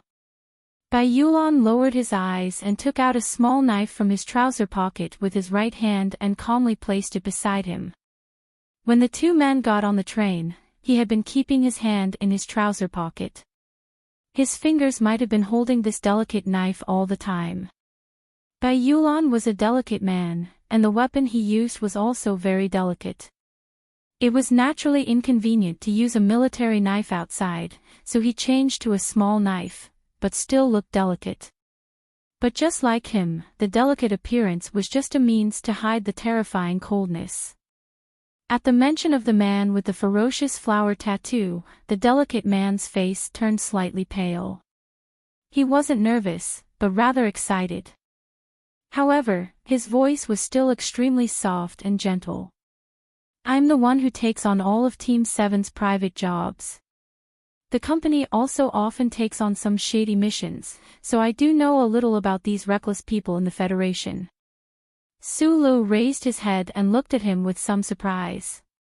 He was just asking casually, but he didn't expect Bai Yulan to really recognize the man.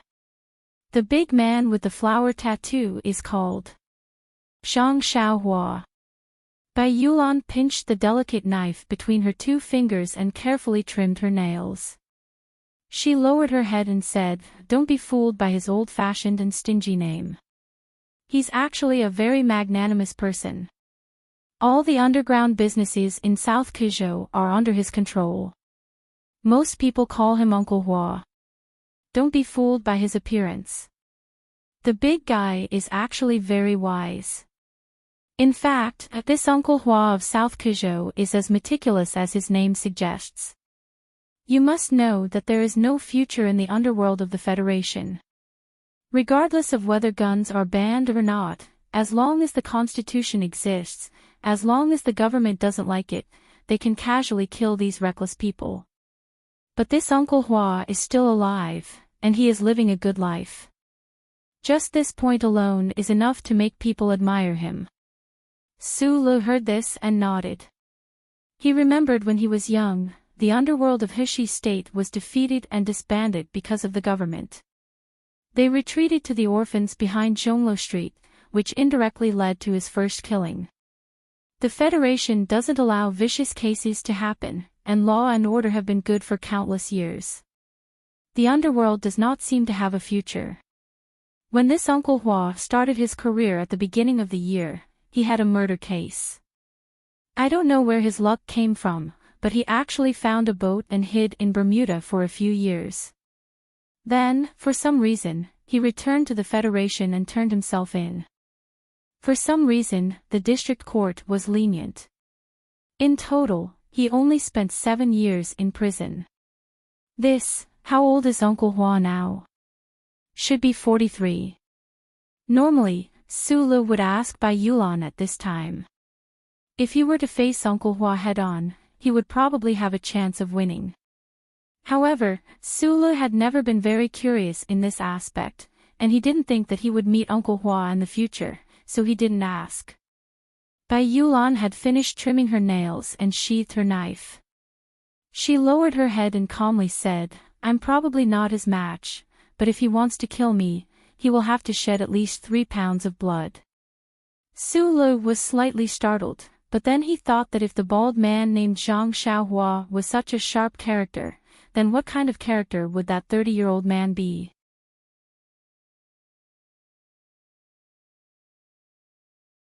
As the rescue work continues, the death toll may rise to an unbearable number. A reporter from the Federation News Channel said in a trembling voice. No organization or individual has taken responsibility for this terrorist attack. 7 staff members of Senator Medellin's office were killed in this terrorist attack. The senator himself was not seriously injured. The Bureau of Proclamation has classified this incident as a second-order criminal case. The president's office has confirmed that all the attackers are dead. Their identities and past records are being confirmed. A concert called Peace turned into a massacre in the end. What does this mean? The peace process of the Federation is covered with a shadow at this moment. The taxi stopped at the Peninsula Hotel booked in advance. The most luxurious 5-star hotel in Harbor City did not make Su Li's mood slightly better. He pulled the heavy black suitcase into the elevator and entered the room. Without tipping the waiter, he directly turned on the ultra-thin light screen on the wall. The room on the top floor of the Peninsula Hotel was very expensive and large, including the TV light screen. The gradually lit-up light spots gradually condensed into a clear news picture.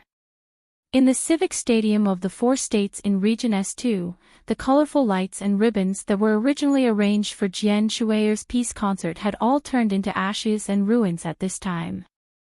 The cliff smoke had dispersed. The stands in the southeast corner of the stadium, which could accommodate 80,000 people, had all been blown up. However, there was not much blood in the picture. The blood might still be hidden in the dust. In the ruins, the lights of the police and ambulances flashed continuously in the gray sky. The anxious and sad voice of the news reporter seemed incomparably pale at this moment. Some people. Senator Medellin's old voice paused for a moment, and with a hint of sadness, he said, "Were my friends, but after last night, they will be my enemies." Senator Medellin looked at the crowd in front of the Parliament building quietly and slowly raised his right hand. "Some people want to use violence and death to warn us, infuriate us, and destroy the current peace situation of the Federation, but we," his voice became heavier, and he said word by word, "if we also use violence and death to respond to them, then what is the difference between us and them? I have 7 friends that I spend time with every day, and they died in this shameless assassination. I also know that 300 people, or even more, died with them." Senator Medellin's eyes were a little wet, and his old voice sounded very moving in the cold wind of the Parliament building. "In order to kill me, this old man, so many innocent people have died. I feel endless sadness and guilt." Then, his old body bent down and bowed at a 90-degree angle. After a long time, the flashes around him sounded. Su Lo quietly watched Senator Medellin's speech on the news. Then, he lowered his head, crossed his legs, and buried his head between his knees. He said in a low voice, "Fuck you."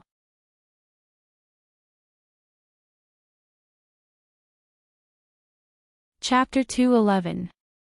After Bai Yulan gave the waiter a tip, she quietly stood behind the sofa with her hands tucked into her pants. She leaned against the wall with a floral pattern and calmly and indifferently looked at Su Li's back. He had already confirmed that Su Li's anger hidden behind his silence was directed at the terrorist attack last night. But what did the incident in District S2 have to do with this young technical director? Why was he so sensitive and angry? What do you think of this? Su Lo, who was sitting on the sofa, suddenly asked without turning around. Bai Yulan's eyelids drooped slightly as she looked at the tip of her shiny leather shoes. After a moment of silence, she said, "The anti-government forces have already issued an announcement condemning this terrorist attack. Councilman Prabel's office also reacted as soon as possible. Unless the Bureau of Proclamation can trace the dead back to the anti-government army, they will definitely not admit to it. I don't think this was the decision of the anti-government army committee. It should be the work of some young hardliners." Bai Yulan lowered his head and analyzed. Because he was a secretary who received 20 million, he didn't understand what this major incident in the Federation had to do with himself and Su Lo, but he still spoke softly. "It seems that the rumor that there are hardliners in the anti-government army in the mountains who are very dissatisfied with Senator Medellin's capitulation and want to use blood to punish him is true. Next, someone will have to pay the price. Regardless of whether the investigation results are found or not, the president has to give the victims of the attack an explanation." Bai Yulan raised her head, shrugged, and said, "If the war starts again, Senator Prabel will suffer the most. The reconciliation agreement reached before the year will become a piece of paper. His biggest political capital in the presidential election will immediately depreciate, and it might even become a debt." This wasn't a very good analysis.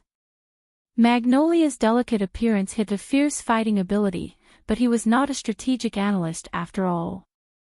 The experts on the TV news who were bolder because of Senator Macklin's speech also began to analyze the impact of the attack on the concert on the peace process of the entire Federation, as well as the impact of the presidential election that was going to be held in full swing this fall. Sulu lifted his head from between his knees and looked at the news expressionlessly. He knew that there was nothing wrong with Magnolia's analysis. Just like what most people had guessed and thought, no one would think that the mastermind behind this terrorist attack was Senator Macklin. This was because even if Senator Pobre's election was thwarted, Senator Macklin, as the second-in-command of the anti-government forces, would still be viewed with hostility by many of the Federation's voters. Senator Macklin's image in front of the people of the Federation was that of an old man who abided by nonviolence. He had no reason or ability to create such a terrorist attack. None of the citizens of the Federation would doubt the old man, especially after the tearful scene just now. The people who had calmed down even faintly hoped that the peace process of the Federation would not end because of this terrorist attack. Then, who else could lead the negotiations between the government and the 4 provinces in the future other than Senator Medellin, who had 7 of his subordinates tragically killed and himself injured? Although there were tens of millions of people, Sulu watched the news in silence, not believing it. He didn't have any evidence, and he didn't even have the logic to make an inference. He just relied on his intuition and his twisted personality to attribute the responsibility of the attack on the concert in the 4 provinces to Macklin. This was an unreasonable way of thinking. The delicate secretary behind him wouldn't think this way, and the officials wouldn't think this way either. However, Sulu was someone who had experienced the assassination at the Linhai State Gymnasium. His poor woman, his fugitive brother, told him with bloody facts that Macklin was the most insidious, cunning, and vicious mastermind in the Federation, a mastermind who had deceived everyone in the world. Just like the conversation with Inspector Shao outside the district procurator's office, Sulu only believed in his own principles now. He believed that Macklin was evil, and this old man who was deeply respected by the people was evil. On the news, Senator Macklin's speech had ended, and the reporters were applauding sincerely. Sulu felt unusually depressed and gloomy. He turned off the TV, walked into the bathroom, and took a cold shower. Under the cold water, he lowered his head and cursed softly. The water was as cold as snowflakes floating down in June. The terrorist attack on the concert last night was indeed shocking, but the citizens of the Federation who saw those images couldn't help but feel sad and angry. However, it was an incident that happened in the 4 provinces of S2. The people living in S1 might feel sad because of it, but this emotion shouldn't last long. After a while, they might even forget. The most prosperous city in the Federation, Harbor City, was a giant cold forest addicted to wealth and technology. It was good at forgetting and good at continuing its life after sighing. Pier 17 was not a pier, but Harbor City's most high-end leisure area. All kinds of bars and restaurants were quietly hidden within the complex streets and alleys. The news that was repeatedly playing on the news was no longer able to attract the attention of the diners. Only Sulu was still looking at the holographic screen above his head with narrowed eyes. He was eating with Bai Yulan. Opposite them were 2 men. One was Shou Yu, and the other was a slightly plump, somewhat dignified middle-aged man. The middle-aged man looked coldly at Sulu, and after a moment, said rudely, "Young man, is there something wrong with your brain? Why did you suddenly come to Harbor City?" Zhou Yu smiled bitterly and glanced at Sulu. Currently, the Federal Academy of Science and the Nutshell Engineering Department were competing to develop the new generation of the Federation's MX Mecha. Zhou Yu had always played the role of a middleman, responsible for transferring Su Li's core data back to the engineering department. He also did not understand why Sulu would suddenly come to Harbor City and request to meet with a powerful person in the engineering department. Hearing this rudeness, Sulu retracted his gaze and looked at the official from the Nutshell Engineering Department. He lowered his head and said, "It's clearly stated in the agreement that I can follow the progress of the mecha research at any time. The middle-aged man was a senior manager of the Nutshell engineering department. Not within the company, even within the Federation, he could be considered an extremely respected figure. He looked at Sulu and could not help but laugh mockingly. What a naive child. Then, the man said coldly, but it's good that you're here. According to the information we received, the Academy of Science has a bit more core data model than us. How do you explain that? Also, when are you going to give me the function formula? Since you're here today, you should settle this matter first. This kind of condescending tone was only natural in the eyes of this person. The young man sitting opposite him was only a level 3 technical supervisor. If he had not been so lucky as to follow Professor Shin, how could such a small fry be involved in the Federation's revolutionary new mecha research? As for the cooperation agreement, this senior manager did not believe it at all. In his opinion, a small fry like Sulu did not have the qualifications to talk to the Tai family, or to be more precise, talk to him about any kind of deal. Sulu quietly looked at this slightly plump senior manager. Suddenly, he turned his head and said to Zhou Yu, "He doesn't know who I am." Zhou Yu lowered his head and gave a bitter laugh. The senior manager who had come to meet Sulu today had the surname Hao. He held an extremely important position in the engineering department.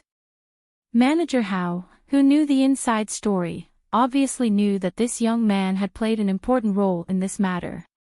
However, he felt that in front of him, in the Tai family, in the Shell Motor Corporation engineering department, this young man should have the self-awareness to hand over everything and not try to bargain. To be more precise, Manager Hao felt that Su-Luk should be hugging his leg and begging him to use the data. Su-Luk lowered his head and said, "I want a mecha." The senior manager seemed to have heard something unbelievable. The corners of his lips curled up slightly, revealing a mocking smile. He maintained his silence and could not be bothered with Su-Lu.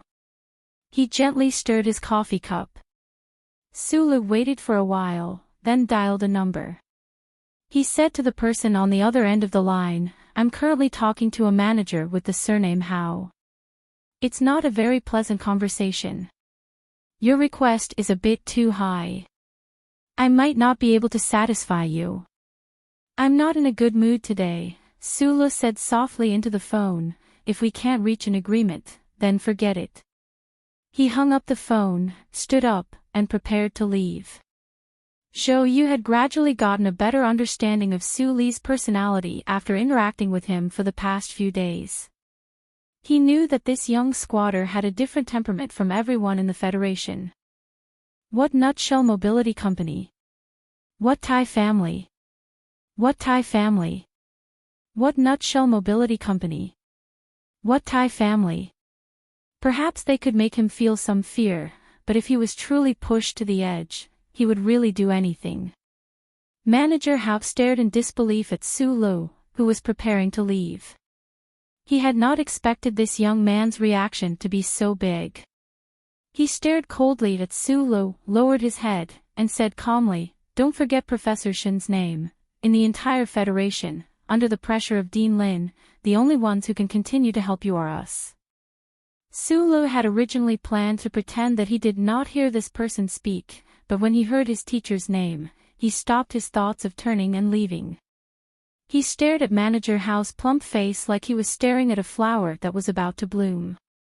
Manager Hao smiled and said, "Calm down a little, young man. There's no good in being too easily angered." Right at this moment, the phone in Su Li's hand rang. After the call was connected, the voice on the other end was silent for a moment before saying, "I will get someone to prepare a mecha, but at most, it will be an M50 or less." Su Lu stared at Manager Hao's face and said into the phone, "Sure, but I don't want to talk to this piece of trash surnamed Hao. If Zhou Yu's position on your side is not high enough, you can get someone else to come." When Manager Hao heard the word piece of trash, he abruptly raised his head, slammed the table angrily, and stood up.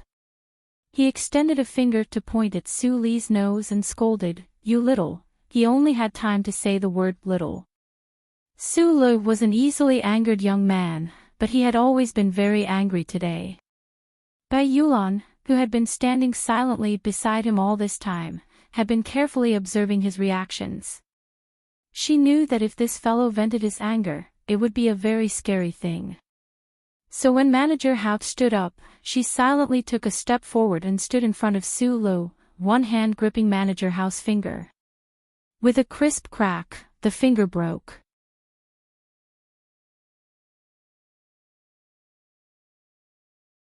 Chapter 212. Why was it so brittle? Buried in the snow, frozen in the ice, dried in the wind, like a carrot with a beautiful heart. With a snap, it broke without a trace. Even the sound was crisp. Bai Yulan lowered her head and twisted her finger. Manager Hao's angry finger was deformed with a snap, just like the plate of crispy cucumber on the dining table. His chubby face immediately paled. The sharp pain from his bent fingers reached Supervisor Hao's brain. He did not have time to consider why the two young people sitting in front of him would be so reckless, so daring, and so vicious. He only had time to open his mouth like a child and reveal his smoke-stained teeth. He was prepared to turn the pain into a scream of pain. Bai Yulan kept her head down and stood gently beside Su Lu. Her left hand had already picked up a piece of bread from the table and brought it to Manager Hao's mouth at some point. She coldly stuffed it in, turning the scream he hadn't yet let out into a muffled grunt. Manager Hao's mouth was stuffed with bread. Beads of sweat flowed down his face. His pupils constricted and his body collapsed. He held his hand in pain and leaned on the sofa, his body curling up in pain. Zhou Yu abruptly stood up and stared at the delicate man in disbelief. He didn't know the identity of the delicate man besides Su Lu, but he really didn't expect that the other party would be so ruthless just because of a small disagreement. Bai Yulan didn't even look at Zhou Yu. She kept her head down and took a step back. She retreated behind Su Lu, as if nothing had happened. She was ladylike and calm. Su Li's contact with the Nutshell Engineering Department was, of course, very careful in order to hide it from the eyes of many people in the Federation. The two parties arranged to meet in the depths of an inconspicuous restaurant at Pier 17. The previous scene didn't alarm the other diners. He held the phone in his right hand and looked at the chubby manager on the sofa. He then raised his head to look at Zhou Yu and shook his head. Zhou Yu's brows furrowed as he looked at Bai Magnolia. He wondered where Su Lu had found such a person. She looked like a girl, but when she fought, she was so direct and ruthless. I'll send Supervisor Hao to the hospital. Zhou Yu looked at Su Lu and sighed. I don't know what's wrong with you today. Why is your temper so bad? Su Lu did not expect Secretary Bai to publish the book before him. Furthermore, she broke the other party's finger.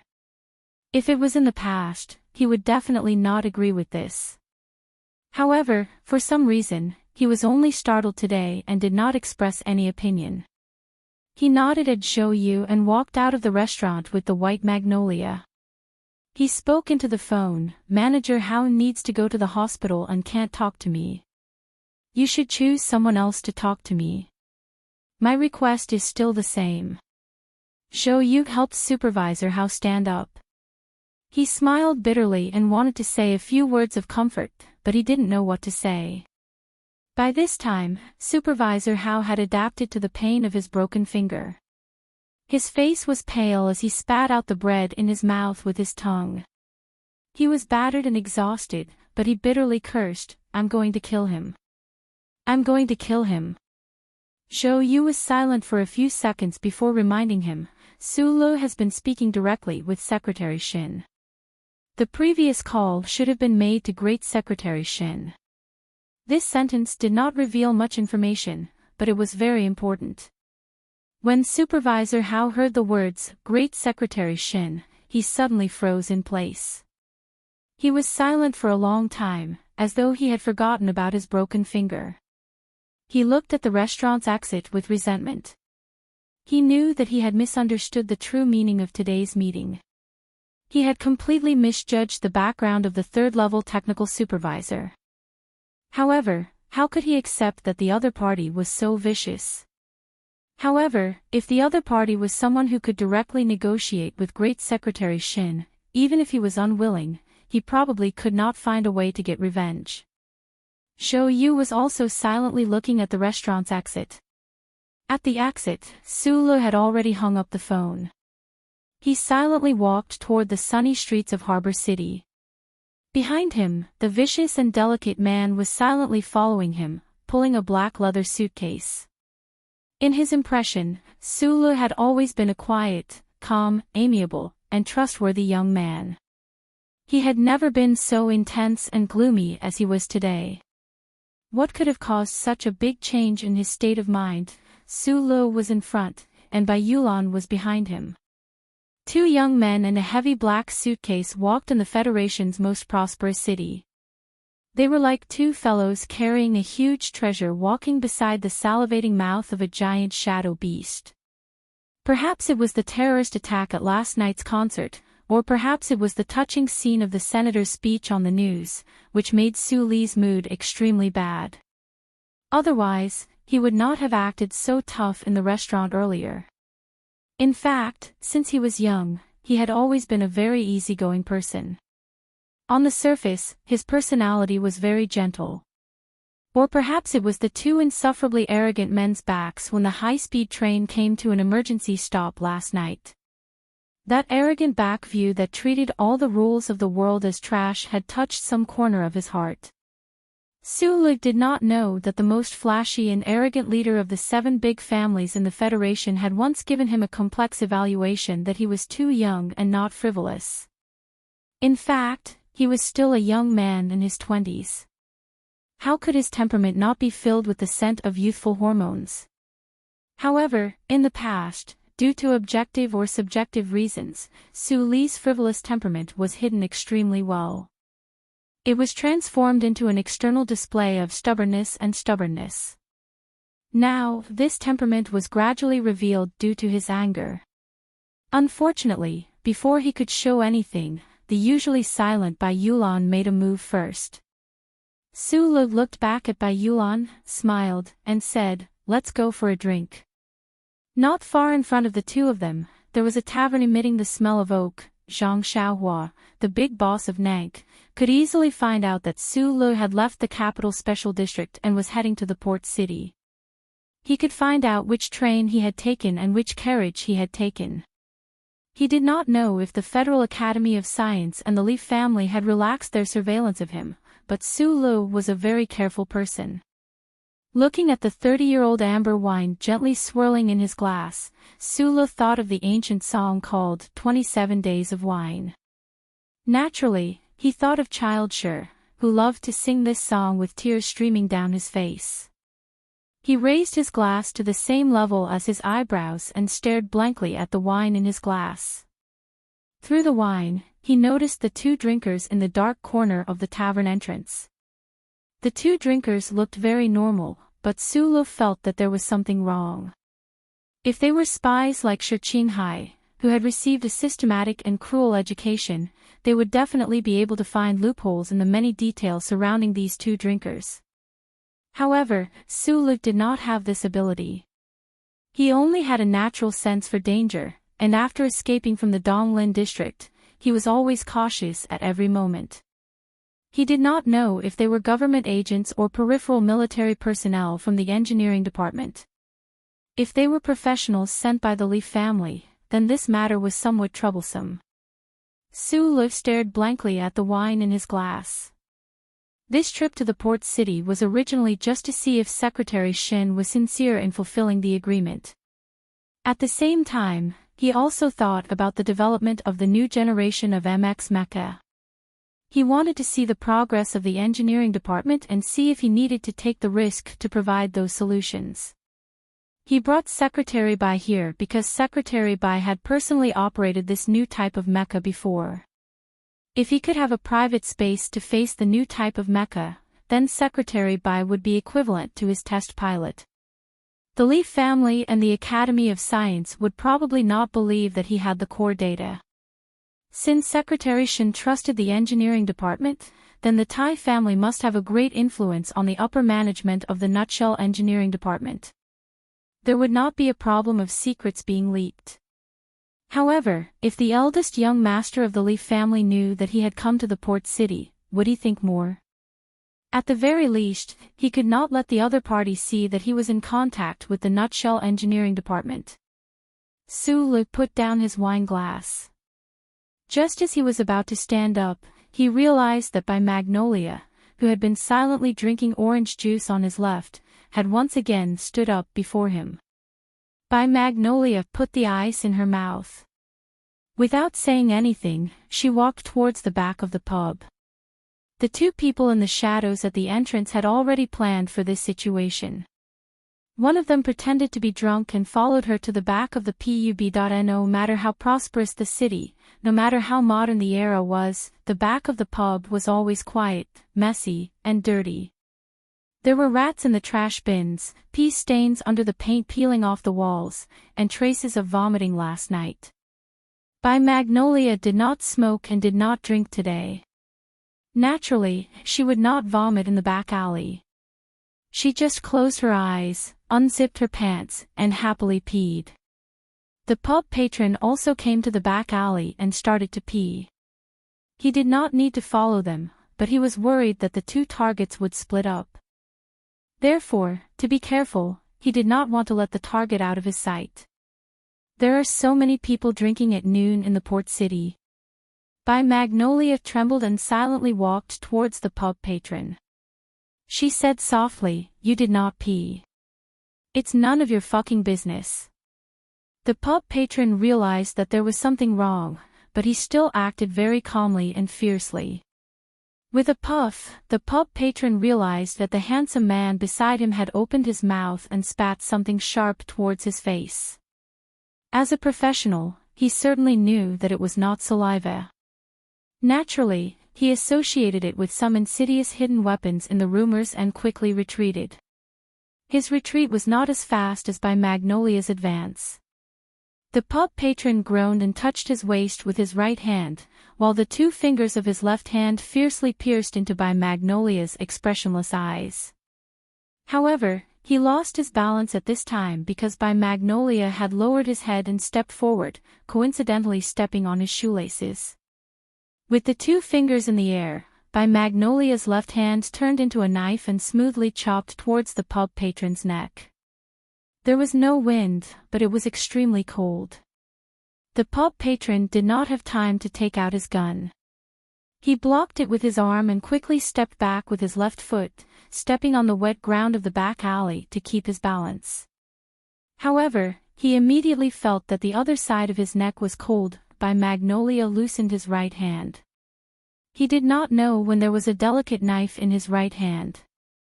At this time, the delicate knife had been quietly inserted into the pub patron's neck, like a branch inserted into the soil.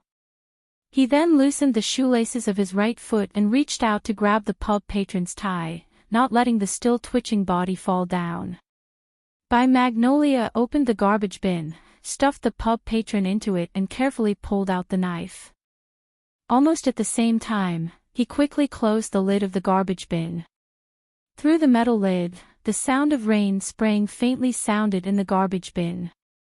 By Magnolia wiped the knife clean and walked into the pub with a calm face.